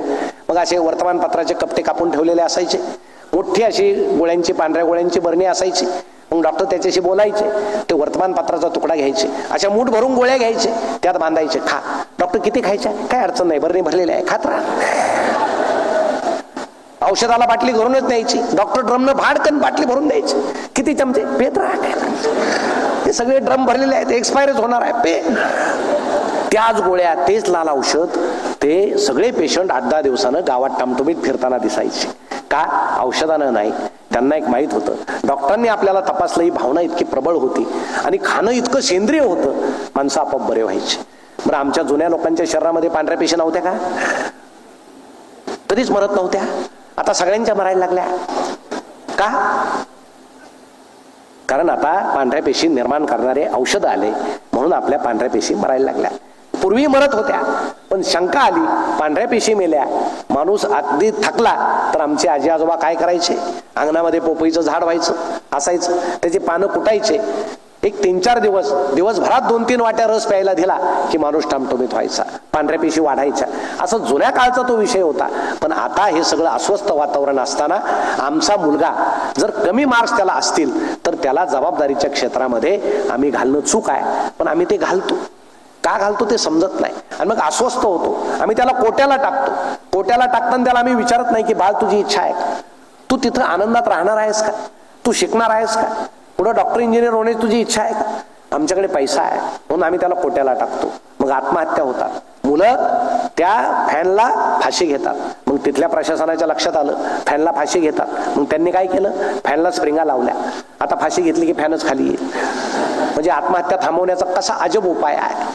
मग मुलं वरून उड्या टाकायला लागले. हे का होतं? मुलांशी सुसंवाद नाही. त्यांची क्षमता पाहून आम्ही त्यांच्याशी वागत नाही, त्यांना बळजबरी करतो. ते मोठे झालेले आहेत, त्यांचं मत आम्ही विचारात घेत नाही, म्हणून आम्ही दुःखी होतो. आणि हे दुःखी होता होता आपल्याला असं वाटतं की याच्यावर कोण संस्कार करेल. मला वाटतं संस्काराची पहिली जागा कुठली असेल तर ते आपलं कुटुंब आहे. पहिले संस्कार कुटुंबामध्ये होतात. लहानपणापासून मुलं पाहतात आई काय करते, वडील काय करतात, आपण काय करतो. आता तुम्ही आहात व्याख्यानाला, पण महाराष्ट्रामध्ये अशी परिस्थिती आहे, आमच्या सगळ्या स्त्रिया 7च्या आत स्वयंपाक आटोपतात. का? सिरियल सुरू होणार असतं. स्वयंपाक आटोपला की प्रवचना बसल्यासारखे ते सिरियलला बसतात. 7 ते 9 उठत नाही. मुलगा येतो शेजारी बसतो, मुलगी येते शेजारी बसते. एक दिवस सासू रडते, एक दिवस सून रडते. त्यांना ते दाखवावं लागतं, कारण दोघींनी पाहायला पाहिजे. त्या खोट्या खोट्या रडतात, आई खरं रडते. त्यांना रडायचे पैसे मिळतात, ही फुकट रडते. मग मुलं शेजारी पाहतात, आई हे नेमकं काय पाहते. आमचे हे येतात. आता पूर्वीच्या काळी घरामध्ये जर पुरुष आला तर घरातली आई त्याला दारडावून विचारायची, इतके वेळ कुठं होतात. तो एक दबाव ठेवण्याचा भाग होता. पुरुषांना असं दबाव ठेवावं लागायचं, असं पूर्वीच्या स्त्रियांना माहित होतं. आता काय झालं मला माहित नाही, पण पूर्वी ते होतं. पण आता काय होतं, हे आले की आपले सोफ्यावर बसतात, सिरियल सुरू असतात, चहा सुद्धा मिळत नाही. तुम्हाला सांगतो, तुमचंच नाही माझंही तसंच झालं होतं. मी असाच कार्यक्रम करून घरी गेलो, त्यावेळेस ती कुंकू नावाची मालिका सुरू होती आणि माझी पत्नी ती कुंकू मालिका पाहण्यात इतकी दंग होती की तिला घरामध्ये खरं कुंकू आल्याचं सुद्धा समजलं नाही. मालिका संपल्यावर तिनं मला विचारलं, काय हवंय का? म्हटलं आधी त्याचं वाटोळं होऊ द्या, मग आमच्याकडे पहा. आम्ही कुठं जाणार, आम्ही इथंच येणार. ही सगळी परिस्थिती. मग 7:30-8ला आई सांगते, आता टीव्ही समोरून उठायचं नाही, जेवण तयार आहे. सगळं जेवण समोर आणलं जातं, सर्वांना वाढलं जातं. एपिसोड चुकायला नको. टीव्हीतले पात्र बोलतात, माणसं पाहत राहतात. मुलाला आम्ही विचारत नाही शाळेत काय झालं, मुलीला आम्ही जवळ घेऊन विचारत नाही तुमच्या बाई काय म्हटल्या, तुमचे शिक्षक काय म्हटले, आज तू चित्र काढलं का, तू खेळली का, काही विचारत नाही. टीव्हीतले पात्र नुसते बोलतात, आम्ही पाहत राहतो. 8:15 होतात, सिरियलचा ब्रेक होतो आणि मध्येच तो अक्षय कुमार येतो. काय घेऊन येतो? ते हार्पिच का काय काय असतं ते घेऊन येतो. मग तो प्रयोग सुरू होतो. ते त्या भांड्यात होतायचं संडासच्या, मग ते खसखसात व्हायचं. माणसं जेवताना पाहतात. ऐकायला वाईट वाटलं ना, पाहताना नाही वाईट वाटत. आता लोकांना ऐकायला वाईट वाटतं, पाहताना वाईट नाही वाटत. ते भांड समोर धुतलं जातंय, माणसं जेवतायत. नुसते जेवत नाही, चर्चा होते. आई बाबांना विचारते, थोडी भाजी वाढू काय? बाबा तर घाबरून जातात. कुठल्या भांड्यातली भाजी याचा भरोसा राहिला नाही. त्यामुळे बहुतेक पुरुष बाहेरूनच जेवून येतात. ते भांडण नको, काहीच नको, आपलं बाहेर जेवलेलं बरं, हे ते कारण आहे. घरात असे संस्कार असतात. आमच्या मुलाला जर वाटलं पुस्तक वाचावं, कुणाच्याही घरात पुस्तक नाही. शिवजयंतीला 3-3 लाख खर्च करतात. आंबेडकरांची जयंती मोठ्या रूपात साजरी करतात. सगळ्यांच्या जयंत्या पुण्यतिथ्या लाखो रुपये खर्च करून आम्ही साजऱ्या करतो, पण त्यांचं 50 रुपयाचं पुस्तक सुद्धा घेत नाही. भिंतीवर लाख रुपयाचा टीव्ही असतो, 4 माणसं असतील तर 8 मोबाईल असतात, पण 50 रुपयाचं घरामध्ये साधं पुस्तक सुद्धा नसतं. मला वाटतं अशा घराला फक्त सुशिक्षित म्हणता येईल, सुसंस्कृत म्हणता येणार नाही. म्हणून ज्याच्या घरात पुस्तकं नाही त्यांनी जागं व्हा, कारण जुन्या पिढीवर पुस्तकानं संस्कार केले म्हणून हा समाज टिकून आहे. मुलाला जर वाटलं आपण वाचावं, आहे का पुस्तक? नाही. सोफ्यावर दादांचा मोबाईल आहे, किचन ओट्यावर आईचा मोबाईल आहे, बेडवर ताईचा मोबाईल आहे, तो मोबाईलच खेळेल, तो गेमच खेळेल. का मुलाला नावं ठेवता? तू का मोबाईल खेळतो असं आम्ही म्हणू शकत नाही, कारण त्याला आम्ही पुस्तकाचा पर्याय दिलेला नाही. आम्ही वाचत नाही. तुम्हाला काय अडचण आहे पुस्तकं ठेवायला? आम्ही वाचक होतो, आता नवीन मुलांना वाचायला द्या ना. अहो, आमचे शिक्षक सुद्धा असतील इथं, अनेक जण शिक्षक सुद्धा वाचत नाहीत. तुम्हाला सांगतो, आता कॉलेजमधल्या लायब्ररीज वाट पाहतात. आता आमचे राजकुमार कदम सर इथं आहेत, ते वाचत असतील व्याख्याते असल्यामुळं, पण कुणी वाचत असेल असं मला वाटत नाही, कारण वेळच नाहीये कुणाला. शिक्षकाचं घर कसं ओळखावं? घरात गेल्याबरोबर पुस्तकाचं कपाट जर दिसेल तर ते शिक्षकाचं घर. पण ही कल्पना आता मागे पडली. 2 शिक्षक एका शिक्षकाच्या घरी गेले, चहाला बसले, चहा तयार होत होता. भिंतीवर एक फोटो होता साने गुरुजींचा. अनेक शिक्षक त्या फोटोकडे असं पाहत होते. त्या घरातल्या शिक्षकांनी त्यांना विचारलं, काय पाहताय? ते म्हटले, वडील कधी गेले? त्यांनी सांगितलं, वडील नाही, हे साने गुरुजी आहेत. अशी परिस्थिती. कशामुळं? पुस्तकं नसल्यामुळे. घरात पुस्तकं ठेवा. मुलांवर संस्कार करायचे असतील तर ठेवा. तुम्ही वकिलाच्या चेंबरमध्ये गेलात का कधी? किती पुस्तकं असतात? ते काय सगळे त्यांनी वाचलेले असतात का? नाही. पण ते आरोपीला काय वाटतं? माणूस हुशार आहे, आपल्याला जामीन मिळण्याची दाट शक्यता आहे. मिळतो की नाही पुढचा विषय आहे, पण तसे तरी पुस्तकं घरात ठेवा. आपल्याला माहित आहे आपण बुद्धूच आहोत, पण निदान मुलाला वाटलं तर एखादं पुस्तक काढल, तो वाचल. पण घरामध्ये आमच्या संस्कार होत नाहीत. पूर्वी जिजाऊनं बाल शिवाजीवर संस्कार केले, रामायण महाभारतातल्या गोष्टी त्याला सांगितल्या, म्हणून त्याच्यामधलं शौर्यत्व वीरत्व जागं झालं आणि त्यांना मुघलानं पिटाळून दिलं आणि स्वराज्य स्थापन केलं. आमचा महाराष्ट्र सुजलाम सुफलाम केला. कुणामुळं? याच्या मागे जिजाऊ आहे. म्हणून आईची जास्त जबाबदारी आहे. ज्यावेळेस जिजाऊ बाल शिवाजीला गोष्टी सांगायची, संस्कार करायची, त्यावेळेस आमचे शहाजी मोहिमेवर असायचे. आमचे आजचे शहाजी सुद्धा मोहिमेवर असतात. आता ते शहाजी कुठं असायचे निदान माहित होतं, आताचे कुठं असतील भरोसा नाही. त्यामुळे जिजाऊवर ही वेळ आहे की तिनं घरामध्ये मुला मुलींवर संस्कार केले पाहिजे. म्हणून संस्कृती सांगते, संस्कार कुटुंबामध्ये पहिले होतात आणि नंतर शाळेमध्ये होतात. आता शाळेमध्ये एकदा पोरगं नेऊन टाकलं, सरांना गुरुजींना बाईंना सांगायचं, हे तुमच्या ताब्यात दिलं, याला घडवा, याला ATM मशीन बनवा, म्हणजे भविष्यामध्ये मी कधी कार्ड घालून याचे पैसे काढून घेईल. ATM मशीन बनवा, यंत्र बनवा, याला भावना नसली तरी चालेल. अहो, बालपण जे मातीत खेळायचं, झाडाशी खेळायचं, इतर तुरुतुरु खेळायचं इतर बालकांशी, त्या वयामध्ये तुम्ही मुलांना क्लास लावता, बळजबरीनं बसून ठेवता. जे वय शिकायचं नाही, 6 वर्षाच्या आत कशाला मुलांवर तुम्ही हे करता? त्याच्या मेंदूचा विकास झालेला आहे का? नाही. त्याला खेळू द्या, त्याला मातीत खेळू द्या. मातीतून सुद्धा औषधी काहीतरी मिळतं शरीराला. पण आमचा मुलगा नाजूक झाला पाहिजे. आम्ही ही चूक करतो आणि त्याचं व्यक्तिमत्व आम्ही घडवत नाही. ही फार मोठी अडचण आहे. काय पालकांना बालपणापासूनच मुलगा जन्मल्याबरोबर त्याला शाळेत घालावं असं जर आपलं मत असेल तर त्याचं व्यक्तिमत्व खुरटून जाईल.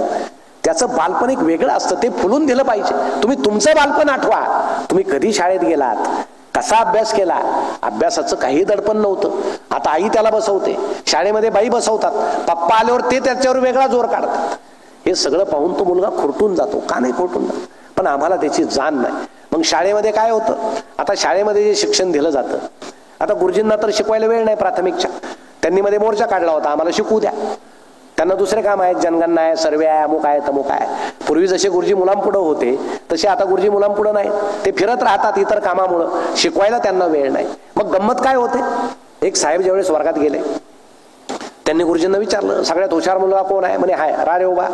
साहेबांनी विचारलं, 7 किती? तो म्हटला 35. साहेब म्हटले सगळ्यात हुशार? गुरुजी म्हटले हाच आहे. म्हणे कसं काय? म्हणे बाकी सारे 35च्या आतच म्हणतात. हा निदान 49 पर्यंत आलाय, आणि जसं तुम्ही आम्हाला शिकवायला वेळ द्याल मी याला 49 पर्यंत आणणार म्हणे.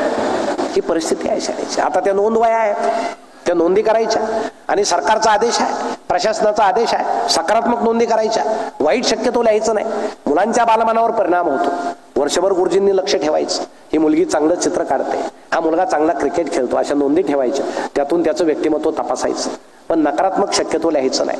एकदा एका मुलानं दुसऱ्याची कंपास पेटी चोरली, गुरुजींनी ते पाहिलं, अरे यानं तर चोरली, आता काय लिहायचं, हा चोर होणार आहे, असं तर लिहिता येणार, काय करायचं, लिहिलं तर पाहिजे. हेडमास्टरांकडे गेले, त्यांना म्हटल्यावर त्यांना असं असं केलं, काय लिहायचं. हेडमास्टर म्हटले तुमचा वर्ग आहे, तुम्ही पाहून घ्या, काही अनुदान वगैरे आलं तर मी आहे. ज्याचे त्याचे कामं ठरलेले असतात. मग गुरुजींनी शांतपणे विचार केला, नोंद तर सकारात्मक करायची. मग गुरुजींनी त्याची नोंद केली. सदरहू मुलाला मित्रांच्या वस्तू संग्रहित करण्याचा छंद आहे.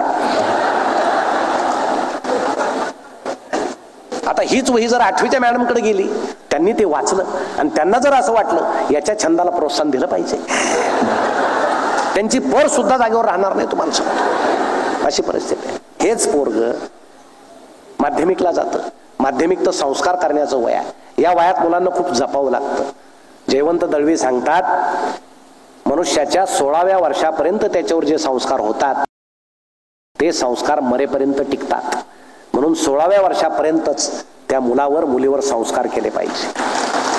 पुढे तुम्ही काही करा, 16 नंतर ते पक्के माठ होतात, ते आकार बदलायला गेलो तर फुटतात, ते कच्चे असतात 16व्या वर्षापर्यंत. माध्यमिक हे फार महत्वाची गोष्ट आहे. पण आमचा अभ्यासक्रम सुद्धा वेगळा आहे.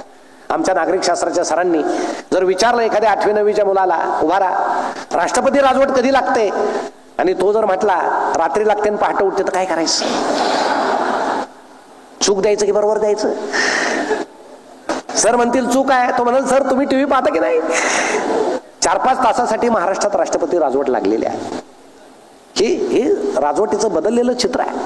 आमच्या ताई शिकवतात मुलांना, 18 वर्ष पूर्ण झाल्यावर मतदानाचा हक्क आहे. आता विधानसभा झाली, मुलगा घरी गेला, दिवसभर खेळत होता, सुट्टी होती, त्याचं वडिलांकडे लक्ष होतं. आता जातील, मग जातील. 5 वाजत आले, वडील मतदानाला जात नाहीत. मुलाच्या मनात शंका आली, यांना 18 पूर्ण व्हायला काही मिनिटं बाकी असावेत. 5 नंतर एखादी गाडी येते, वडिलांच्या हातात काहीतरी दिलं जातं आणि त्या फुकटच्या गाडीमध्ये बसून वडील मतदानाला प्रलोभन मिळालं म्हणून जातात. या विधानसभेमध्ये 19 लाख मतदान 6 वाजल्यानंतर झालेलं आहे. ही आपल्या लोकशाहीची परिस्थिती आहे. काय करणार आपण? बरं, गरिबांनी पैसे घ्यावेत नाही असं नाही, ज्याच्याकडे आहेत ते वाटतात, ज्याच्याकडे नाही ते घेतात. श्रीमंतांनी कशाला घ्यावेत? ते सुद्धा रात्री दरवाजे उघडे ठेवतात. बेल वाजली नाही उठलं तर काय घ्या, ही अशी परिस्थिती आहे लोकशाहीची. मग या मुलांवर संस्कार होणार कधी? यांना अण्णा हजारे कधी समजणार? यांना पोपटराव पवार कधी समजणार? ठीक आहे, नेहरू आहेत, महात्मा गांधी आहेत, ते पाहिजेच, पण हे नवीन थोर, या नवीन गोष्टी, लाचलुचपत म्हणजे काय, भ्रष्टाचार म्हणजे काय, हे आमच्या अभ्यासक्रमात का येत नाही? मुलाला अजूनही अंधारात का ठेवलं जातं, हा फार मोठा प्रश्न आहे. मग हाच मुलगा उच्च शिक्षणासाठी कॉलेजमध्ये जातो, प्राध्यापकांना भेटतो, प्राचार्यांना भेटतो. त्याची पहिली अट असते, मी ऍडमिशन घेतो पण मी कॉलेजला येणार नाही, मला कोचिंग क्लासला जायचं. जमतंय का? तर ऍडमिशन घेतो, नाही तर दुसऱ्या कॉलेजमध्ये जातो. सरांना गरज असते, पट पूर्ण झाला पाहिजे तरच आपलं पट टिकतंय. ते म्हणतात ठीक आहे, घे ऍडमिशन, नुसतं ऍडमिशन घे, दुसरीकडे गेला तरी चालेल. म्हणजे पूर्वी शिक्षकांच्या हाती मुलाचं भवितव्य होतं, आता मुलाच्या हाती शिक्षकाचं भवितव्य आहे. तुम्ही जर मला नाही ऍडमिशन दिलं तर बारामतीतली तुमची जागा गेली, तुम्ही दुसरीकडे आता जा. अशी सगळी परिस्थिती आहे. म्हणजे आता शिक्षकांचा मुलांवर विश्वास नाही, मुलांचा शिक्षकांवर विश्वास नाही, आणि समाजाचा दोघांवरही विश्वास नाही. या गर्तेमध्ये आमची शिक्षण व्यवस्था या ठिकाणी भिरभिरते. हिला कोणी नीट करायचं, हा फार मोठा प्रश्न आहे. म्हणून शाळेत संस्कार होतील, त्यातली त्यात याला इंग्रजी आलंच पाहिजे, हे खेड्यापासून आमचं आता मत आहे. पण तो व्यवहारी शिकला पाहिजे की नाही? 1 ते 100 मुलं इंग्रजीत शिकतात आता, खेड्यामधले मुलं सुद्धा, पण त्यांना मराठी येत नाही. 30ला 30 शब्द त्यांना माहित नाही. 30 खेड्यातले मुलं 30 म्हणतात, त्याला 30 आहे माहित. त्याला जर साखर आणायला लावलं खेड्यातल्या दुकानात, आणि तो दुकानात जाऊन जर असं म्हटला 30ची शुगर द्या, तर काय होईल? आता दुकानदार म्हणेल आधीच मला 200च्या वर शुगर आहे, अजून 30ची घेऊन आला. आमचा समाज मराठी बोलतो, आमचं गाव मराठी बोलतं, आमचं कुटुंब मराठी बोलतं, त्याला दोन्ही गोष्टी आल्या पाहिजे, इंग्रजी आणि मराठी. त्याला व्यावहारिक ज्ञान आलं पाहिजे. आम्ही फक्त पुस्तकाच्या ज्ञानावर मुलाचं व्यक्तिमत्व घडवतो, व्यवहार कोण शिकवेल? आमचे गुरुजी होते, आम्हाला ते एक गणित घालायचे. एका हौदामध्ये 10 बादल्या पाणी होतं, 2 बादल्या गाळाल्या, खाली किती राहिल्या? आम्ही लिहायचो 8. दुसऱ्या दिवशी तेच गणित घालायचे. त्याच हौदामध्ये 20 बादल्या पाणी होतं, 10 बादल्या गाळाल्या, खाली किती राहिल्या? आम्ही लिहायचो 10. रोज एक मुलगा एक दिवस उभा राहिला. त्या गुरुजींना म्हटला, गुरुजी हौद जर रोजच गळत असेल तुम्ही त्याला सिमेंट लावून का घेत नाही? गुरुजींनी त्याला धोपटला, पण त्याचं काय चूक होत? त्याच गुरुजींनी आम्हाला एकदा सांगितलं, रस्त्यानं 50 मेंढ्या चालल्या होत्या, 5 मेंढ्या विहिरीत पडल्या, खाली वर किती राहिल्या? आम्ही लिहिलं 45. एक मुलगा उभा राहिला, तो म्हटला, गुरुजी 0 मेंढ्या वर राहतील. गुरुजी म्हटले का? तो म्हटला, मी मेंढपाळाचा मुलगा आहे, मला माहित आहे एक मेंढी जरी विहिरीत गेली दुसऱ्या मेंढ्या वर राहू शकत नाहीत, सगळ्या मेंढ्या विहिरीत जातील. आली का पंचायत? व्यावहारिक ज्ञान आहे. गुरुजींनी हेडमास्तरांना विचारलं, वर्गामध्ये असं असं झालं, त्या मुलाचंही खरं आहे, उत्तर तर चुकलंय, काय करायचं? हेडमास्तर काय म्हटले, तुम्हाला मेंढ्या घ्यायला कोणी सांगितलं होतं? शेळ्या घ्या, गाया घ्या, मेंढ्याच्या कशाला नाद लागले? हे आमचं शिक्षण आहे. आम्ही मूळ प्रश्न सोडवतच नाही, त्याला अशी चक्कर मारतो, प्रश्न तसाच राहतो. ही शिक्षणाची अवस्था आहे. आणि आता मुलं नवीन इतके स्मार्ट झाले, इतके हुशार झाले, आपल्या पुढे ते गेलेले आहे. म्हणजे एक मुलगा एका प्राध्यापकांच्या तासाला बसतच नव्हता, सरांचं लक्ष होतं याच्याकडे, एक्झाम आल्यावर पाहू याच्याकडे काय करायचं. एकदा मात्र तो एका तासाला बसला मित्रांबरोबर, एक्झाम झाली, 60 पैकी त्याला 59 मार्क्स पडले. सरांना आश्चर्य वाटलं, त्याला बोलून घेतलं, म्हणे बाळ तुझा 1 मार्क कुठे गेला? तो म्हटला, सर मी चुकून तुमच्या एका तासाला बसलो होतो, तेवढाच 1 मार्क गेला. म्हणजे हे सगळ्यांच्या बाबतीत घडत नाही. ज्याच्यामध्ये प्रतिभा आहे, प्रज्ञा आहे, कल्पकता आहे, असे मुलं ते घडवू शकतात. म्हणजे आत्ताची पिढी शिक्षकांच्या पुढे गेलेली आहे, परंतु त्यांनी त्याचा नीटसा फायदा घेतला पाहिजे. आणि तिसरे संस्कार होतात ते समाजामध्ये होतात. समाजाच्या आपण फारशे नादी लागू नये. समाज म्हणजे कोण? तुम्ही आम्ही सगळेच समाज आहोत. म्हणून आमच्या घरामध्ये आमचं मूल कसं घडतंय हा आमच्या आनंदाचा, सुखाचा विषय आहे. आपला अपेक्षाभंग जर व्हायचा नसेल तर त्याची क्षमता पाहून तुम्ही त्याला शिकवा, तर तुम्हाला तो आनंदी करील आणि सुख देईल. तरी माणसं सांगतात आनंद कुठे आहे? आनंद तुमच्या आजूबाजूला आहे, दिसत नाहीत. तुम्ही पहाटे फिरायला बाहेर पडता का? पडतो. अनेक जण फिरायला बाहेर पडतात. आमचे कदम सर म्हटले, मी 7-8 किलोमीटर बाहेर पडतो, रोज सकाळी फिरतो. का फिरतो आपण? आपण चांगलं राहू, आरोग्य चांगलं राहू. काही पुरुषांचे पोट वाढलेले असतात. आता आपलं पोट वाढलंय, कुणाची चिंता आहे? आपली आहे का जगाची आहे? आपली आहे. आपला चेहरा फिरताना कसा पाहिजे? प्रसन्न पाहिजे, हसरा पाहिजे. कारण आपला चेहरा जर सुतकी असेल तर एखादी वाईट घटना जर दिवसभरात घडली तर आपल्या चेहऱ्यावरती थोपवली जाऊ शकते. म्हणून सकाळी फिरताना फुलं फुललेले आहेत, थंड वारा वाहतोय आणि आपण असं छान फिरलं पाहिजे. काही माणसं कुत्री घेऊन फिरतात. आता आपल्याला कुत्रं नाही याचं वाईट वाटून घ्यायचं काय? नाही, नसेल जाऊ द्या. एखाद्याचं कुत्र दांडगा असतो, तो लुकडा असतो, कुत्रच त्याला घेऊन फिरतं. आपण त्याच्याकडे पाहून हसायचं, काय याला कुत्र, काय गरज आहे? आनंद मानायचा. आणि तुम्हाला सांगतो, रस्त्यानं चालताना एखादं जोडपं जर चाललेलं असेल तर तुम्हाला मनातले मनात ओळखता येईल यांचं लग्न होऊन किती दिवस झाले. ते जर हसतंय, टाळ्या देतंय, एकमेकाच्या खांद्यावर बुक्क्या मारतंय, ओळखून घ्यायचं 1-2 वर्ष झाले यांच्या लग्नाला. थोडं तुटक दिसलं 5-6 वर्ष झाले. अर्धा किलोमीटर दिसलं 20-25 वर्ष होऊन गेले. तो मागं सुद्धा पाहत नाही. तुम्हाला सांगतो, काय बोलायचं याच्याशी? आणि पुन्हा एकत्र दिसले तर ओळखायचं 40 वर्ष होऊन गेले. दोघांनाही समजलं आपल्याला एकमेकाशिवाय कोणी नाही. हे मनातली मनात आनंद लुटायचा. आता आपलं जोडपं असलं तर विषय वेगळा आहे, बाकीचे आनंद लुटतील. पण हा आरोग्याचा विषय. काही माणसं काय करतात, पहाटे उठतात, टीव्ही समोर बसतात, बाकी झोपलेले असतात. मग ते चॅनल वगैरे लावतात. मग टीव्हीवर कोण येतं? सकाळीच रामदेव बाबा येतात. आता बाबा रोज सकाळी पहाटेच उठतात कारण ते लवकर झोपतात. आपल्यासारखं त्यांना दुसरं काही काम नाही, ते रोज पहाटे उठतात. ते येतात, बसतात, हाही बसतो त्यांच्या समोर. मग बाबा काय करतात? गर गर गर गर गर पोट फिरवतात. आपलं फिरतं का? तरी माणसं पाहतात पोटाकडे, फिरतंय फिरतंय. आता आपल्याला दिवसभर पोटासाठी गरगर फिरावं लागतंय, कुठं त्यांच्या नादी लागतात? त्यांचं पोट तेच आहे, तिथंच आहे. ती दिवसभराची गरगर आणि ती गरगर एकच आहे त्यांची, आपली नाही ना. मग बाबा काय करतात? एक पाय गळ्यात घालतात, लगेच हा पण असा कसा बसा फार जमिनीला टेकतो पण घालतोच. आता बाबा पटकन पाय काढतात, आपला निघतो काय? नाही निघत. मग बायकोला काय एवढा पाय? ती सांगते हा काढत नाही, दुसरा घालते. नाहीतरी दिवसभर याचे पाय त्याच्या गळ्यात गुंतवतच फिरता ना.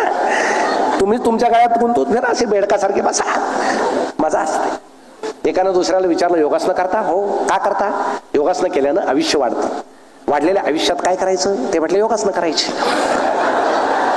कशाला करता? मी फार कडक पथ्य पाळतो. का? मला खूप जगायचंय. कशाला जगायचंय? पथ्य पाळायचे. अहो तुम्ही व्यायाम करता, आनंद मिळवता, चांगले होता, तर दिवसभर इतर आनंद कोणी लुटायचे? तर तुम्ही जगण्यासाठीच जगता. मरण येत नाही तोपर्यंत जगता का नाही? हे व्यायाम वगैरे ठीक आहे, पण व्यायाम केल्यानंतर जे आपण सदृढ होतो, आनंद वाटतो, प्रसन्न वाटतं आपल्याला, इतर आनंद कोणी भोगायचे? सगळीकडे आनंद आहे. तुम्हाला सांगतो, मी एकदा पहाटे फिरायला बाहेर पडतो. रोज मला शक्य नाही, पण एक दिवस मी असा पडलो बाहेर. नुकतंच असं अंधारलेलं, म्हणजे फिकुटलेलं होतं, चेहरे नीट दिसत नव्हते. फिरता फिरता अचानक एक स्त्री माझ्या जवळून गेली आणि मला म्हटली गुड मॉर्निंग. आता मी म्हटलं गुड मॉर्निंग, कोण पुरुष म्हणणार नाही?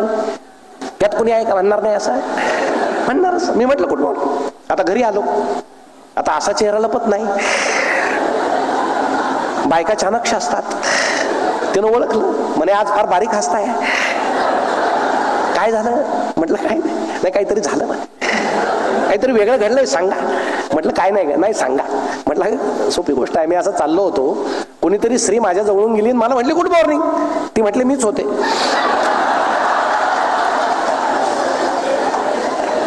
तुम्हाला सांगतो लगेच चेहरा पाडला बा. ती म्हटली हा कुठला आनंद आहे? दुसरी स्त्री म्हटल्यावर आनंद, बायको म्हटल्यावर दुःख. हा आनंदाचा कुठला प्रकार आहे? आणि नेमकं सुख कुठं आहे आपण हे पाहत नाही. आपण आजारी पडलो, तीच स्त्री आपली आई होते, आपली मुलगी होते, आजी होते, तिच्यातच सगळे नाते आहेत. ती स्त्री आजारी पडली, तोच पती तिच्या वडिलाचं काम करतो, तिच्या मुलाचं काम करतो, तिला भावासारखं जपतो. हे सगळे नाते आपल्यात आहेत, आपण ते पाहत नाही. आपली दृष्टी तशी नाही. आपल्याला दुःख वाटायची सवय आहे आणि आनंद लपवायची सवय आहे. समजा आपल्याला काय झालं, हार्टचा प्रॉब्लेम आला, 2 स्टेन टाकल्या, आपण घरात पडलो. आपल्याला काय वाटतं? सगळे भेटायला आले पाहिजे. नाही आले तर आपण बायकोला सांगतो, ते याला नाही कळवलं का? ते त्याला नाही सांगितलं का? आले पाहिजे. मग सगळे माणसं येतात, मोकळ्या हाताने येत नाहीत, सफरचंद घेऊन येतात. याला तर ते खाता येत नाही. ते घर सगळं महिनाभरात टामटुमीत होतं, हा सोडून ताजं तवानं होतं. त्यांची त्वचा चांगली चमकते. म्हणजे असं एखादं पेशंट घरात पाहिजे आतेमध्ये, फक्त ते आपण नसलो पाहिजे. हाच प्रॉब्लेम आहे. मग हा पडलेला, मग नवीन माणूस समोर आला का याचं रोजचं सुरू होतं. मागच्या आठवड्यात काय झालं? अचानक पाठ दुखायला लागली, हात दुखायला लागला, असा घाम आला. अहो ऐकणाऱ्याला घाम येतो. पत्नी म्हणते हे रोज हाच सांगतोय, आता काय करा? आणि 2 स्टेन टाकल्या, 2. आता पुढचा मनात सांगतोय अरे बाबा तुला 2 स्टेन टाकल्या, माझी बायपास झालेली आहे. तुझ्या 2 स्टेनचं मला कौतुक आहे का? मला तर अख्खा फाडला होता. पण आपल्याला असं वाटतं माझं दुःख जगातलं सगळ्यात मोठं दुःख आहे आणि आपण ती किरकिर करत राहतो, ते वाटत सुटतो. मित्रांनो, आपलं दुःख आपल्या जवळच ठेवा. ते जर आपण सांगायला गेलो, त्याच्यापेक्षा कितीतरी पट दुःख हे ऐकणाराला असतं, त्याला आपल्याविषयी सहानुभूती वाटत नाही. नका वाटत. तुम्ही आनंद वाटा. आनंद वाटल्यानं वाढतो. जसं देवाला आपण सुगंधी फुलं वाहतो, आपल्या हाताचा सुद्धा सुगंधी वास येतो. तसं आनंद जर वाटला तर आनंद वाढतो. माणसाची ही प्रवृत्ती पाहिजे, ही वृत्ती पाहिजे. पण आपली वृत्ती माणूस कसा जगतो आजचा, हे आम्हाला आमचंच कळत नाही. गंगेत जातो स्नान करायला, पाप धुवायला, आणि तिथलंच बाटलीभर पाणी घेऊन येतो तीर्थ म्हणून. ही आमची जगण्याची पद्धत आहे. मेलेल्या माणसाला मेणबत्ती लावतो स्मरण करण्यासाठी, आणि जिवंत माणसाचं मेणबत्ती विझवून वाढदिवस साजरा करतो. हे नेमकं कसं आमचं जगणं आहे, हे कोढं जर आपण सोडलं तर आजूबाजूला सगळा आनंद आहे, आपल्याला तो पाहता आला पाहिजे. तुम्ही ढगामध्ये पहा, ढगाचा आकार तोच आहे. लहान मुलाला ढगात काय दिसेल? दप्तर दिसेल, पाटी दिसेल, पेन्सिल दिसेल, कारण ते बिचाराचे भावविश्व ते आहे. मुलीला ढगामध्ये काय दिसेल? छोट्या मुलीला परी दिसेल, फुगा दिसेल, झोका दिसेल, तिचं भावविश्व ते आहे. आमच्या ताईला ढगात काय दिसेल? नवीन घडणीचा एखादा दागिना दिसेल, साडी दिसेल, कारण तिचं भावविश्व ते आहे. पुरुषाला काय दिसेल त्या ढगामध्ये ते मी सांगत नाही, फार वेळ लागेल. ते तुमच्या समोर सांगण्यासारखं सुद्धा नाही. म्हणजे माणसं फार ढगात पोहोचलेले आहेत. ढगाचा आकार तोच आहे, पाहणाऱ्याची दृष्टी वेगळी आहे. तसं जग तेच आहे. आपल्या मनात जे आहे, आपलं मन जर आनंदी असेल, जग आनंदी दिसतं. मन दुःखी असेल, निराश असेल, उदास असेल तर सगळं जग उदास दिसतं. मग काही माणसं म्हणतात जग बुडणार आहे, कारण तो दुःखी असतो. तू बुड ना बाबा, कशाला जगाला बुडवतो? त्यांना जगू दे, बुडणं तुझ्या पुरतं आहे, पण आपण जगाला घेऊन बुडतो. आम्हाला असं वाटतं की मी नसेल तर हे जग नाही, विसरून जा, काही फरक पडत नाही. म्हणून आहे तोपर्यंत आनंदानं आपण जगलं पाहिजे. आणि या जगण्याच्या ज्या पद्धती आहेत त्या आपण बदलल्या पाहिजे. पण आम्ही धर्मभेद, पंथभेद, जातीभेद या भेदामध्ये सगळे अडकलेलो आहोत. आम्ही एकमेकांचा द्वेष करतो. एका माणसाला लॉटरीचं तिकीट लागलं 2 लाखाचं, शेजाऱ्यानं फटाके वाजवले, गाव म्हटलं शेजारी असावा असा, लॉटरी याला लागली, फटाके यानं वाजवले, त्याला म्हटले तुझ्यासारखा शेजारी आम्हाला पाहिजे, आनंद तू लुटला, लॉटरी त्याला लागली. तो म्हटला तसं काही नाही, याला तिकीटच सापडत नाही म्हणून मी फटाके वाजवतो. ही आमची वृत्ती आहे आणि या वृत्तीमुळे आम्ही दुःखी होतो. तो दुःखी होत नाही, त्याला लॉटरी लागलेलीच आहे. पण माणसाला हे समजत नाही, ही स्पर्धा, ही असूया, ही काढून टाका, स्वच्छ मनानं जागा, तर सगळं चांगलं दिसेल. पण आम्हाला या सवय नाही. आता या नवीन पिढीकडं आम्ही जुन्या परंपरा हस्तांतरित करत नाही. आम्ही आमच्या तरुण मुलींना जर आईनं उपवास धरला आणि आमच्या तरुण मुलीनं जर विचारलं आई तू उपवास का धरला, आई सांगते मला गुरुवार आहे, मला शनिवार आहे. मुलीला वाटतं असेल देवाचा वार आहे, पण हे उपवास कुठून आले? आमच्या नवीन पिढीला सांगा. पूर्वी घरामध्ये सगळे पुरुष जेवल्याशिवाय आई जेवत नव्हती आणि सगळे पुरुष जेवायचे आणि आई ज्यावेळेस टोपल्यात पाहायची, कधी कधी टोपल्यात काही नसायचं आणि मग ती सांगायची. मुलं म्हणायची आई तू जेवत का नाही? नाही आज मला उपवास आहे. यातून उपवास निर्माण झाले हे आमच्या तरुण मुलींना सांगा. हे गरिबीतून निर्माण झालेलं आहे. या सगळ्या गोष्टी ज्या आल्यात त्या दारिद्र्यातून आल्या. आम्ही त्या धार्मिकतेवर लोटल्या, पण त्या का आल्या हे आम्ही सांगत नाही. आमच्या नवीन पिढीला सांगा की लहानपणी आम्ही शाळेत जाताना कुठंतरी ताईचा फ्रॉक फाटला, आई तसं जाऊ देत नव्हती. गुरुजी असतील, मुलं असतील, मुलाची विजार फाटली, तसं जाऊ नको, रफू करायचे. कारण पूर्वीच्या काळी कपडे फाटले की प्रतिष्ठा जायची. आता तुम्ही बघा आजूबाजूला, जेवढं जास्त फाटलेलं तेवढं प्रतिष्ठा जास्त आहे. चांगली पॅन्ट 1000ला आहे, फाटलेली 2000ला आहे. ते फाडून शिवतात की शिवून फाडतात कळत नाही तुम्हाला. मध्यंतरी मी एका कॉलेजला गेलो गॅदरिंगला, समोरून तरुण तरुणींचं टोळकं येताना दिसलं. अक्षरशः बॉम्बस्फोटात उद्ध्वस्त झाल्यासारखे दिसत होतं तुम्हाला. कोणाचं इथं फाटलंय, कोणाचं इथं फाटलंय, कोणाच्या पॅन्टीत गोळ्या शिरल्यात. आणि आई सांगते तो मधला नाही का जास्त पॅन्ट फाटलेला, तो माझा आहे. कसे घडणार शिवाजी? तो फाटलेला शिवाजी आणि ही जिजाऊ नाही घडणार शिवाजी. या गोष्टीचा कुठेतरी विचार केला पाहिजे. आम्ही नव्या गोष्टी नाही पुढच्या पिढीला संक्रमित करीत, म्हणून त्यांना कळत नाही हे जीवन म्हणजे काय, जगणं म्हणजे काय. तुम्हाला उदाहरण सांगतो. लग्नामध्ये अंतरपाठ धरतात. तुमच्या वेळेस धरला होता, माझ्या वेळेस धरला होता. का धरला आम्ही विचारत नाही. आनंदाचा दिवस असतो तो. एकतर होत आहे, होताना कशाला प्रश्न विचारायचे. म्हणजे पूर्वी व्हायचे, आता प्रॉब्लेम आहे. मग अंतरपाठ का धरतात? धरला. मी आजोबांना विचारलं का धरतात होते मध्येच, हे एवढे आशीर्वाद वगैरे चालू असतात आणि त्यात मध्ये अंतरपाठ, काही गरज नाही. ते म्हटले कसं असतं, पूर्वीच्या काळी फोटो नव्हते, व्हिडिओ नव्हते, तंत्रज्ञान नव्हतं. मुलानं मुलगी पाहिलेली नव्हती, मुलीनं मुलगा पाहिलेला नव्हता. वडील घरी जाऊन मुलीला सांगायचे अमुक गावातल्या मुलाशी तुझं लग्न जमलं. कसा आहे मुलगा, काळा गोरा उंच बुटका काही माहिती. मुलाला जाऊन सांगायचे त्याचे वडील अमुक गावात एक मुलगी आहे, तिच्याशी तुझं लग्न जमलं, अमुक तारखेला लग्न आहे. मुलानं हो म्हणायचं, नाही म्हणायचं नाही. समाजाचा दबाव होता, कुटुंबाचा दबाव होता, गावाचा दबाव होता, नैतिक दबाव होता. नाही म्हणायचं नाही. 3-4 दिवस लग्न चालायचे. त्यावेळेस मेकअपचं साहित्य काय होतं, फक्त हळद होती. हळद लावायचे, हळदीने जरा बरं दिसायचं गोरं. 3-4 दिवसानं मोठ रूप उघडं पडायचं. आता मेकअपनं 7-8 दिवसानं पडतं, पण पडतं ते काही लपत नाही. तोपर्यंत लग्न होऊन गेलेलं असतं. मग 3 दिवस या नवरीला नवरदेवाला एकमेकाला पाहू देत नसायचे, दूर ठेवायचे. मग मुंडवळ्या बांधायचे, बाशिंग बांधायचे आणि मग त्यांना उभं करायचे. मध्ये अंतरपाठ धरायचे.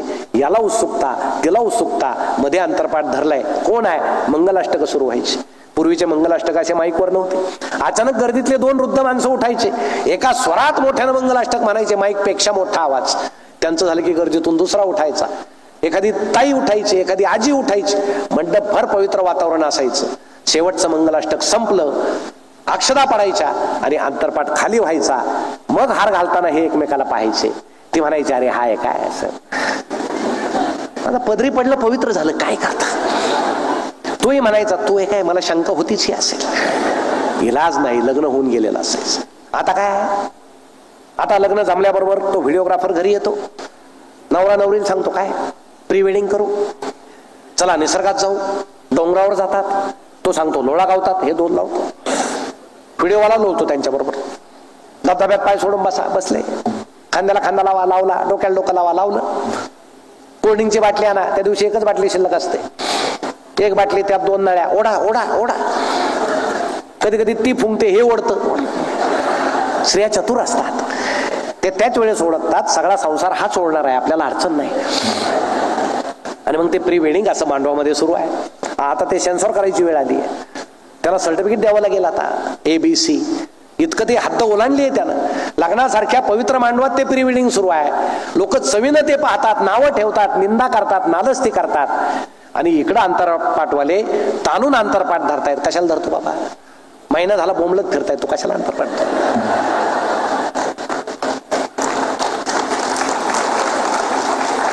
मग दोन्हीपैकी एक बंद करा ना. एक तर अंतरपाठ बंद करा, नाही तर प्री वेडिंग बंद करा. नाही का? काय बंद केलं पाहिजे? Pre wedding. तुम्ही हेच म्हणाल प्री वेडिंग, पण बंद होणार नाही. आता सोयरीक जुळवताना मुलीच्या आई वडिलांनी मुलीनं सांगितलं पाहिजे, प्री वेडिंग करणार नसाल तर सोयरीक जुळेल, ही संस्कृती आहे. आणि तुम्ही तसं म्हणा, आता मुलांना गरज आहे, ते कशालाही हो म्हणतील. अवघड झालंय तुम्हाला सांगतो. अजून 8-10 वर्षानं 4-5 मुली एखाद्या मुलाला पाहायला जातील आणि तो चहा घेऊन येईल असा पुढं. एखादी मुलगी त्याला विचारेल, काय खातो? बाबा खातो? कुठला गुटखा खातो? सरळ उभा राहून दाखव. फार मजा येणार आहे. आता मुलांचं अवघड झालंय. मध्ये सोलापुरात मोर्चा निघाला होता नवरदेवांचा, म्हणजे तरुणांचा, बाशिंग बांधून आमचं लग्न करा घोड्यावर. संघटना झाली त्यांची. आता हे जे सगळं चाललेलं आहे, हे का होतंय? हे आमची संस्कृती कुठंतरी भरकटत चालली आहे, कारण जुन्या परंपरा आम्ही यांच्याकडे संक्रमित करत नाही. आता ते सगळे जेवणाला तुम्ही थाट पहा, सगळीकडे ते केटरर्स आहेत, जेवायला काय काय काय काय असतं नाही. आणि आमच्या वडिलांची प्रतिष्ठा कशात आहे? त्यानं 4 पदार्थ केले होते, मी 5 करील, मी 6 करील, मी 10 करील. माणसं खातात, पण एखाद्या पदार्थाला नावं ठेवतातच. कुठल्याही माणसानं किती पदार्थ करा, तो जाताना नाव ठेवलंच. कशाला प्रतिष्ठेसाठी मारता? मग कर्ज काढायचं. म्हणजे मुलगी वाटं लावताना बाप जो रडतो ना, मला वाटतं मुलगी गेल्याचं कारण तर आहेच, पण कुठला तरी सावकार त्याच्याकडे पाहून हसत असेल, बँकेचा मॅनेजर त्याच्याकडे पाहून हसत असेल की आता तिला एकदा जाऊ दे, मग तुझे हप्ते सुरू करतो. आणि पुन्हा आरक्षण मागायचं, आम्हाला आरक्षण द्या. का वेळ आली आरक्षणाची? वाडे गेले, शेत्या गेल्या, विभागणी झाली, आरक्षण मागायची वेळ आली. पण आम्ही मात्र आम्हीच गावात प्रतिष्ठित या तोऱ्यामधून वावरतो. म्हणून मुलीनंच आता सांगा वडिलांना, माझं लग्न करताना तुम्ही जर कर्ज काढत असाल बाबा, तर ते काढू नका, कारण मी तिकडं सुखी असताना तुम्ही दुःखी असलेलं मला जमणार नाही. हे एकमेकांना सुखदुःख सांगण्याचे प्रकार आहे. अहो, जुन्या काळी किती साधं जेवण होतं. लग्न झालं की ते लापशी करायचे. आपल्याकडे आहे लापशी, ते गावाचा बारडा, त्यात ते गुळाचं पाणी ओतायचे. आदल्या दिवशी लापशी करायची, एका खोलीत झाकून ठेवायची. दुसऱ्या दिवशी पंगत बसायची. ते घमेल्यात वाढत नव्हते, पोते घ्यायचे, तिकडून एकानं धरायचे, इकडून त्यात लापशी, आणि ते वाढायची, पोत्यानं लापशी वाढायची सगळ्या पंक्तीमध्ये. एक बाबा लापशी असं खोऱ्यानं द्यायचे त्या पोत्यामध्ये, दुसरे बाबा त्यात फिरते असायचे त्या पंक्तीमध्ये. का? शेवटची पंगत जर मोठी बसली तर हे बाबा त्या लापशी ठेवली त्या ठिकाणी धावत जायचे. लापशी किती शिल्लक आहे? ते बाबा म्हणायचे थोडीच आहे. अरे बापरे, आता पंगत तर मोठी बसली, लापशी पुरणार नाही, गाव आपल्याला हसेल, यांच्या लग्नामध्ये गोड पदार्थ पुरला नाही. ते बाबा सांगायचे घाबरू नको, माझ्याकडे सगळ्या कल्पना आहेत. एक लोखंडी पहार असायची तापवलेली छोटीशी, ते पहार घ्यायचे, लाल भडक कपड्यानं ते धरायचे आणि त्या लापशीच्या ढिगाऱ्यामध्ये खुपसायचे. आणि ती पहार त्या लापशीच्या ढिगात खुपसल्याबरोबर सगळ्या लापशीला करपट वास लागायचा आणि माणसं लापशी खात नसायची. वाढली की नाकाजवळ आणायची, नको नको, लापशी पुरायची. अहो, त्या आमटीच्या साराच्या कढईभोवती बादले घेऊन माणसं उभी असायची. पंगत मोठी बसली, भाडकन पाणी ओतायची. शेवटच्या पंक्तीला निव्वळ पाणी जायचं, त्यात चेहरा दिसेल असं. त्यात त्या पत्रवाळ्या असायच्या. आता त्या प्लास्टिकच्या नसायच्या, आता प्लास्टिकच्या पत्रवाळ्या आहेत. त्यात ते अन्न जातं, ते प्लास्टिकचे कण पोटात जातात. आम्ही प्लास्टिकच्या कपामध्ये चहा पितो, मग कॅन्सरचे पेशंट वाढले. पूर्वी असे त्या पत्रवाळ्या असायच्या. जमीन कुठली पत्रवाळी कुठली समजत नव्हतं. त्याला काही छिद्र असायचे, एखादं द्रोण असायचं, द्रोणाला एखादं छिद्र असायचंच. आमटी होतली तर ती शेजाऱ्याच्या पत्रवाळीत जायची. म्हणून भात घ्यायचा, त्या भाताची मुदी खाली ठेवायची, त्यात ते द्रोण ठेवायचं. उचलून पिण्याची सोय नव्हती, मध्येच विसर्जन व्हायचं आणि खाली वाकून तर पिता येत नव्हतं. आमटी पुरायची. अशी ती सगळी पंगत होती. पुऱ्या करायची. ज्याच्या घरामध्ये पुऱ्या तो श्रीमंत असं म्हणायचे, कारण केटरर्स नव्हते. पुऱ्या कशा करायचे? आमच्या आजीबाई त्या पुरेच्या कढईभोवती बसायच्या. आमच्या तरुण स्त्रिया पीठ मळायच्या, उंडे करून त्या आजीजवळ द्यायच्या. आजीनं गुडघावर केलेला असायचा. ती उंडा घ्यायची, गुडघ्यावर ठेवायची, थाप मारायची आणि कढईत फेकायची. याला गुडघापुरी म्हणायची. गुडघापुरी सगळी पंगत ती गुडघापुरी खायची. सगळ्यांना माहित होतं गुडघ्यावर केलेली पुरी आहे, पण कोणी नाक मुरडलं नाही, कारण आपल्याला लग्नाला बोलवलंय यातच आपला आनंद आहे. नाही तर आपल्या आशीर्वादानं कुणाचं भलं झालंय हे सगळ्यांना माहित होतं. शांतपणे पुऱ्या खायची. हा, एखादी मोठी पुरी दिसली तर एखादा म्हणायचा हौसाबाईची दिसते बुवा, जरा मोठी आहे ना, मग हौसाबाईचीच असेल. असे सगळी गंमत जम्मत करून पूर्वीचे लोक समाधानानं जगायचे. आई यायची, थाळ्यामध्ये लापशी घ्यायची, सार घ्यायची, घरी जायची. संध्याकाळी पुन्हा सगळं घर ती लापशी खायचं. दुसऱ्या दिवशी आई अंगणामध्ये ती लापशी वाळायला घालायची. जास्त चिमण्या जर जमल्या तर समजायचं हे श्रीमंत घरची लापशी आहे, कारण त्यामध्ये खोबऱ्याचे तुकडे जास्त होते, शेंगादाणे जास्त होते. चिमण्याच आल्या नाही तर समजायचं गरिबा घरची लापशी आहे. ती शिळी व्हायची, ती वाळवायची, कडक करायची, संध्याकाळी पुन्हा शिजवायची आणि सगळ्या घरानं ती खायची. ती शिळी लापशी सगळेजण आनंदानं खात होते. कुणालाही पोटाचे आजार झाले नाही, कुणालाही अपचन झालं नाही, कारण खाताना एक प्रकारचं समाधान होतं. आता ताजं अन्न आहे तरी सोनोग्राफीला रोज रांगा लागतात. का? आम्ही अस्वस्थ आहोत, आम्ही शांत नाही, आम्ही निश्चितीनं जगतच नाही. आहे ते सुख आम्ही शांतपणे भोगत नाही. आम्हाला जगाला आनंदी करायचं नाही, आम्हाला आमचं दुःख सांगायचं. 2 पेशंट ज्यावेळेस हॉस्पिटलमध्ये पडलेले होते, डॉक्टरांनी त्यांना सांगितलं की तुम्ही दोघी 10 दिवसाचे सोबत्या, त्याच्यापेक्षा जास्त जगणार नाही. एक पेशंट खिडकीशी होतं, एक मध्यभागी होतं. ते मध्यभागी असलेलं पेशंट ते खिडकीशी असलेल्या पेशंटला विचारायचं, बाहेर काय दिसतंय रे? तो सांगायचा, काय सांगू, बगीचा फुललेला आहे, फुलं फुलतायत, फुलपाखरू येत आहे, असा थंड वारा वाहतोय, या झाडाला कोवळी पानं आली आहेत, त्यावर पक्षी बसतायत, असं सुंदर आहे, हिरवं लुसलुशीत गवत आहे. याला ऐकून आनंद व्हायचा. ते खिडकीतलं पेशंट काही दिवसांनी गेलं, ते बेड मोकळं झालं. डॉक्टर म्हटले, अरे याची इच्छा आहे खिडकीशी येण्याची, आता हा जाणारच आहे, याला खिडकीशी घ्या. खिडकीच्या बेड जवळ याला घेतलं. त्यानं उत्सुकतेनं खिडकी बाहेर पाहिलं तर काय, सगळं कब्रस्तान आहे, सगळे थडगे आहेत, तिथं प्रेत आणून पुरतायत. त्याच्या डोळ्यात पाणी आलं. ते खिडकीशी असलेलं जे पेशंट आहे त्यानं जाताना सुद्धा आपल्याला आनंद दिला, खोटा का असाना पण आनंद दिला. आपण काय म्हटलं असतं, थडगे आहेत, माणूस आणला, पुरणार आहेत, म्हणजे 10 दिवसाचे 5 दिवसातच गेले असते दोघं. पण ही वृत्ती जी आहे ती बदलली पाहिजे. आणि ही वृत्ती जर बदलायची असेल तर जगाकडं सकारात्मक दृष्टीनं पाहायला पाहिजे. आपण पाहत नाही. सकारात्मक दृष्टी म्हणजे तरी काय, कुठल्या डोळ्यानं जग पाहावं? एक स्त्री ज्यावेळेस कापड बाजारातून चालली, त्या बिचारीचा लहानपणापासून एक डोळा असा झाकलेला होता, अडचण होती, त्या डोळ्यानं दिसतच नव्हतं तिला, एकाच डोळ्यानं दिसायचं, आणि दिसत नव्हतं त्या बाजूला तिनं मुलाला हाताशी घेतलं आणि बाजारपेठेतून चाललेली होती. ती त्या मुलाला म्हटली, बाळ, आज या बाजूची सगळी दुकानं बंद आहेत. मुलगा म्हटला, आई घाबरू नको, येताना उघडतील. कुठल्या डोळ्यानं आपण पाहावं हे सुद्धा फार महत्वाचं आहे. आणि मला वाटतं आता तुम्ही सगळे सुशिक्षित आहात.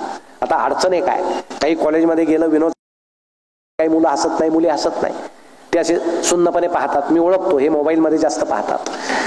किंवा दुसरा प्रकार, यांना एक 9-10 रेमडेसिवीर दिले असावेत, कारण पेशी आपल्या ठेसल्या गेलेल्या आहेत, आपल्याला नीटसं समजत नाही. आता भाजीवाला सुद्धा पटपट बेरीज करू शकत नाही, त्याला कॅल्क्युलेटरचा आधार लागतो.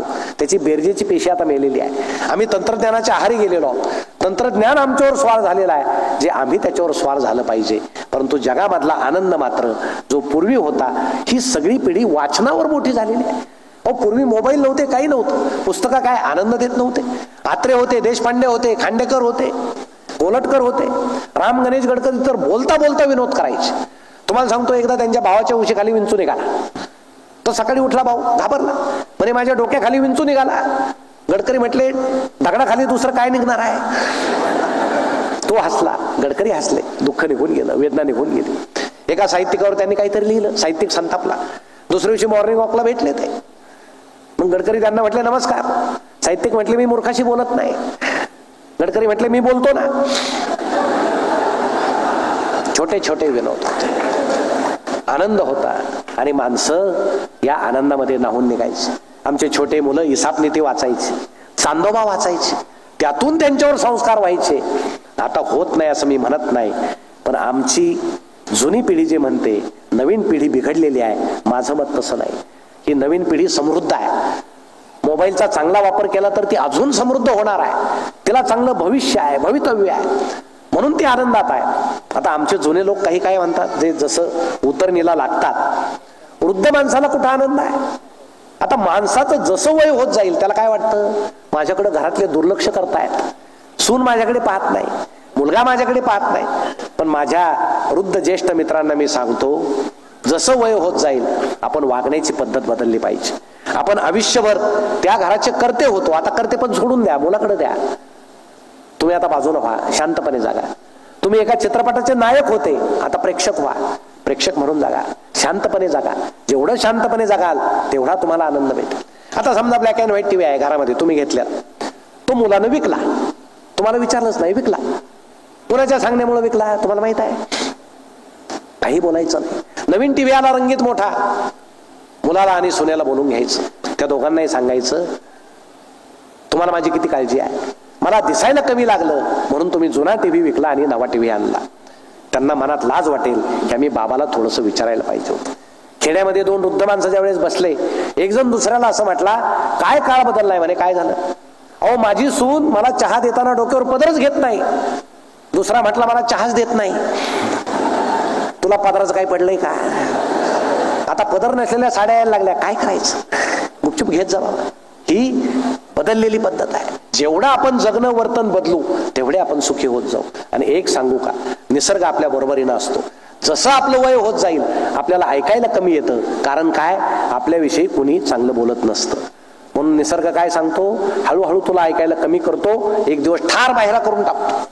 काही ऐकू नका, ते यंत्र कानात घालूच नका, त्यानं दुप्पट आवाज येतो. सून फाडकन बोलली की आवाज येतो, अजून दुःखी आपण होतो. बहिरे व्हा. आम्हाला वय होत जाईल तसं दिसायला कमी होत जातं, कारण निसर्ग सांगतो तुम्हाला पाहण्यासारखं आता काही राहिलेलं नाही. हळूहळू दुसर व्हा आणि एके दिवशी आंधळे व्हा. हे जग आता तुमच्यासाठी राहिलेलं नाही. हे निसर्ग आपल्या बरोबर आहे. एका बाबांचा हात असा थरथर कापत होता. ते म्हटले यात निसर्गाचा कुठं संबंध आला? म्हटलं आता हातामध्ये चहा धरून तुम्ही फुंकत होता, आता फुंकता येत नाही, हात हलायला लागला, आपोआप चहा गार व्हायला लागला. निसर्ग आहे. हे सगळं सकारात्मकतेनं घेण्याच्या गोष्टी आहेत. पण आज आमच्या वृद्ध लोकांना सुद्धा कसं जगावं हे समजेन असं झालंय. इतकी वाईट परिस्थिती आहे. आमचे एका ओळखीचे बाबा सांगतात, मला दिसत नाही तरी मी 2 वर्तमानपत्र लावलेले आहेत. कशाला?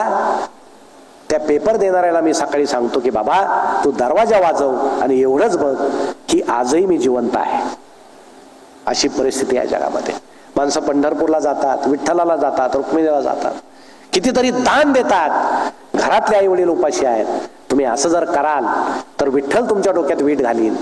तो सांगेल की बाबा तुझ्या घरातल्या विठ्ठलाला उपेक्षित ठेवून तू माझ्याकडे कुठं निघालास? हे घरात आमची विठ्ठल आहे, घरात आमची रुक्मिणी आहे. आणि आपण आई वडिलांना जपलो तर आमची मुलं पाहतील की माझे बाबा, माझी आई आजोबांना जपतायत, आजीला जपतायत, आपण सुद्धा यांना जपलं पाहिजे. हे शेवटी पिढीच्या सगळ्या गोष्टी आहेत.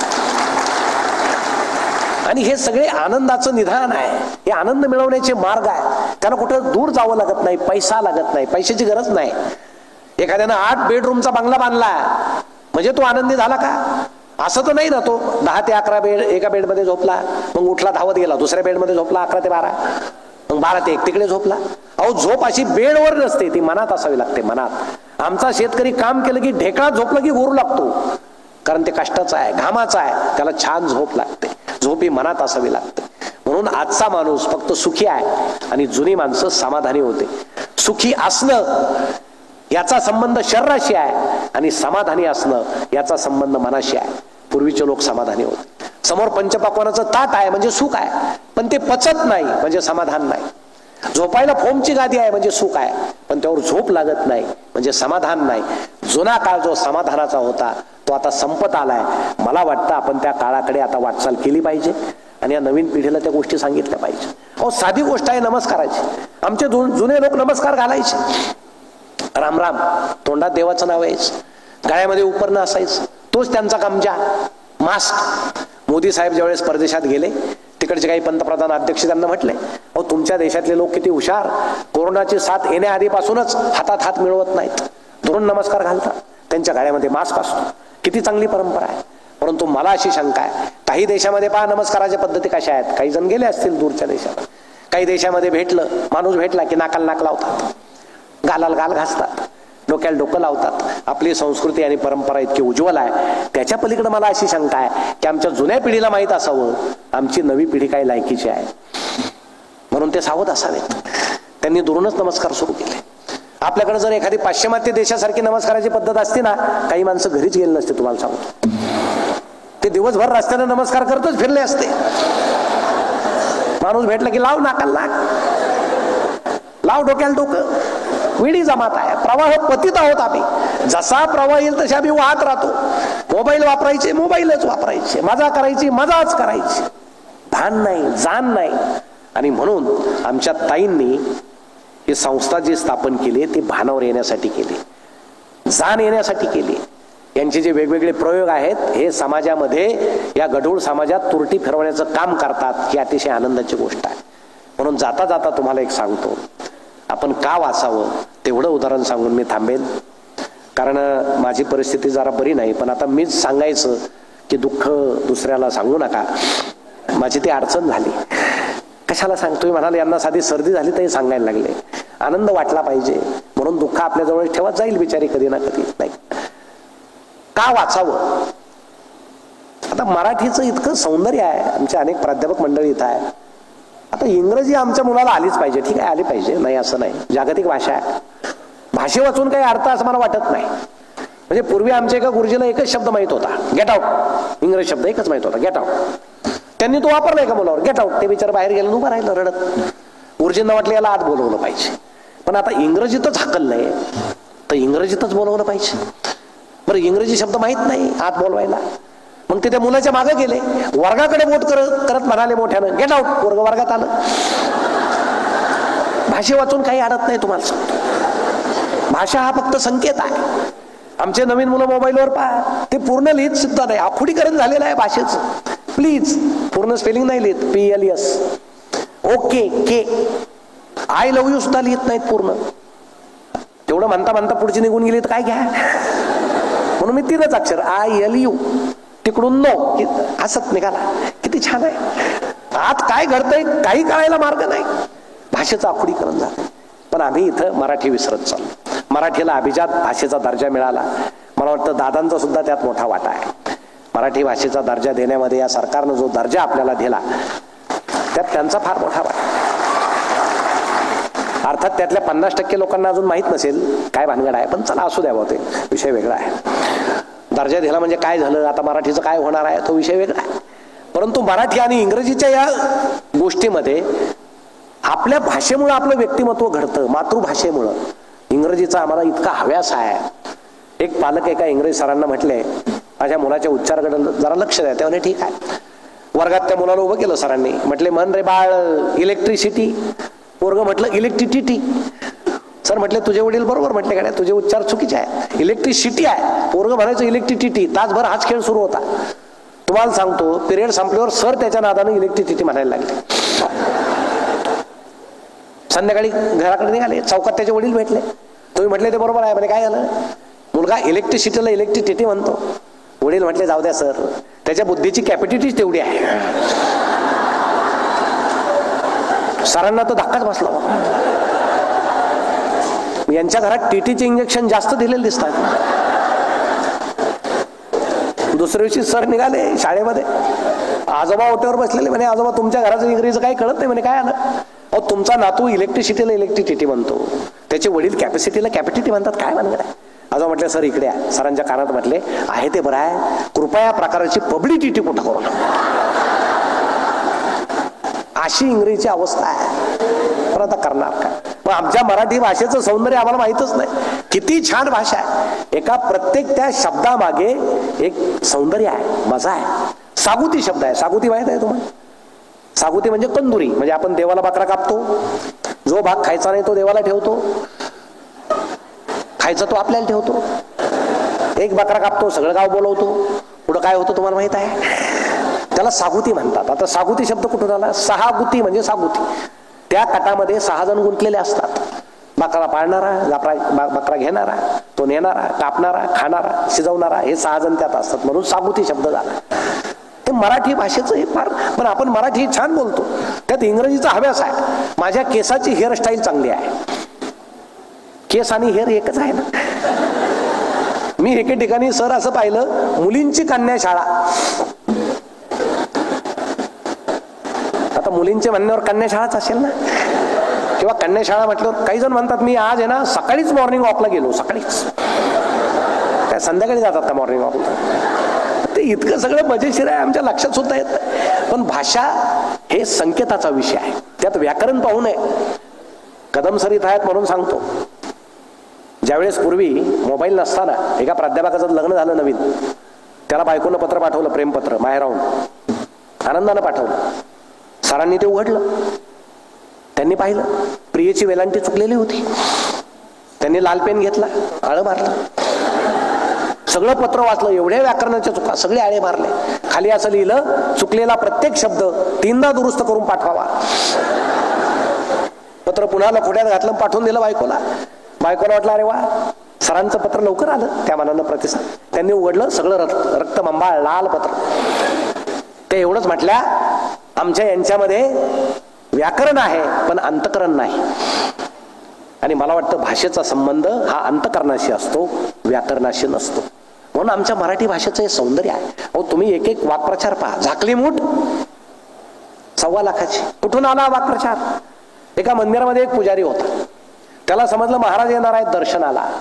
मग त्या पुजाऱ्यानं काय केलं, महाराज येणार म्हणजे आता मोठी संपत्ती टाकणार, ऋण काढलं, कर्ज काढलं, मंदिर सजवलं, रंगरंगोटी केली. महाराज आले, 2 आणे टाकून गेले. कधी कधी होतं असं, मोठी माणसं येतात, काही देत नाही. पुजाऱ्याला वाटलं कुठून आपण हे केलं, एवढं कर्ज काढलं, फेडायचं कसं? त्यानं राज्यामध्ये दौंडी दिली. महाराज आले होते दर्शनाला, त्यांनी एक अमूल्य गोष्ट देवाच्या चरणी वाहिलेली आहे, त्याचा लिलाव मला करायचा आहे, प्रांगणामध्ये जमा व्हावं. सगळे धनिक जमा झाले. महाराजांनी देवाच्या पायाशी काय टाकलं असेल, हिरे माणिक मोती पाचू, आपण लिलाव घेऊ. पुजारी उभा राहिला, 2 आणे मुठीत पकडले, बोला म्हटला. कुणाला माहित नाही मुठीत काय, कुणी 50,000 मोहरा, 60,000 मोहरा, हिरा असेल, माणिक असेल, पाचू असेल. एका सैन्यानं ते पाहिलं, तो धावत गेला, महाराजांना म्हटलं महाराज पुजाऱ्यानं असं असं चालवलंय, त्यानं जर मूठ उघडली तुमचं काही खरं नाही. महाराज म्हटले धावत जा, त्याला सांग मूठ उघडू नको, तुला 1.25 लाख देतो. तेव्हापासून झाकली मूठ 1.25 लाख. असे ते सगळे फार गमते आहेत, त्याला वेळ पुरणार नाही, इतकी आपली मराठी सुंदर आहे. म्हणून मुलं इंग्रजीकडे जरी कल्ले असले, त्यांचं व्यक्तिमत्व घडवायचं असेल तर त्यांना मराठी विसरू देऊ नका. आणि जाता जाता आता तुम्ही का वाचावं एवढंच सांगून मी थांबेल. एक मुलगा कॉलेजमध्ये रोज वाचनालयात जायचा आणि पुस्तक बदलायचं, रोज कादंबरी, कविता, आत्मकथा, काय काय रोज वाचायचं. प्राध्यापकांना नवल वाटायचं, इतका वाचणारा मुलगा आम्ही कुठं पाहिला नाही असा तरुण. पण खरं कारण वेगळं होतं, त्या लायब्ररीयन सुंदर होत्या म्हणून हा जायचा. 4, 5, 6 महिन्यानं त्याला असं वाटायला लागलं आपण हिच्याशी लग्न केलं पाहिजे. पण मोबाईल नव्हते, मोबाईल असताना सोपं असतं. त्यानं पत्र लिहिलं, देण्याचं धाडस झालं नाही. 8, 9, 10 महिने निराश होत गेला, उदास होत गेला आणि एके दिवशी त्यानं आत्महत्या केली. वाईट झालं. सगळे प्राध्यापक हळहळले. एक चांगला वाचक गेला, काही जण म्हटले जास्त वाचत होता त्यामुळे गेला असेल, काय सांगता येईल. तसंही होतं. पण दुसरी गंमत तर वेगळीच आहे. त्यानं आत्महत्या केल्यापासून ती लायब्ररीयन तरुणी रोज रडत होती. 15 दिवस झाले ती रोज रडते. एका प्राध्यापकानं प्राचार्यानं जाऊन सांगितलं, सर तो वाचक मुलगा गेला, जाऊ द्या, ही रोज रडते, 15 दिवस झाले. प्राचार्यांनी तिला बोलून घेतलं. म्हणे बाळ जाऊ दे, चांगला वाचक होता, गेला तो गेला, तू का रडते? तिनं सांगितलं काय सांगायचं सर, मी त्याला रोज पुस्तकात घालून चिठ्ठी देत होते, रोज न चुकता. त्यानं एकही दिवस पुस्तक उघडलं नाही.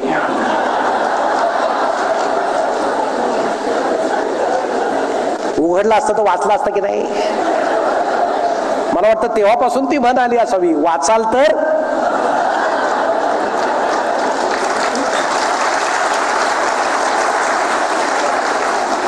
हे कुठं बाहेर सांगू नका, आपला शोध आहे.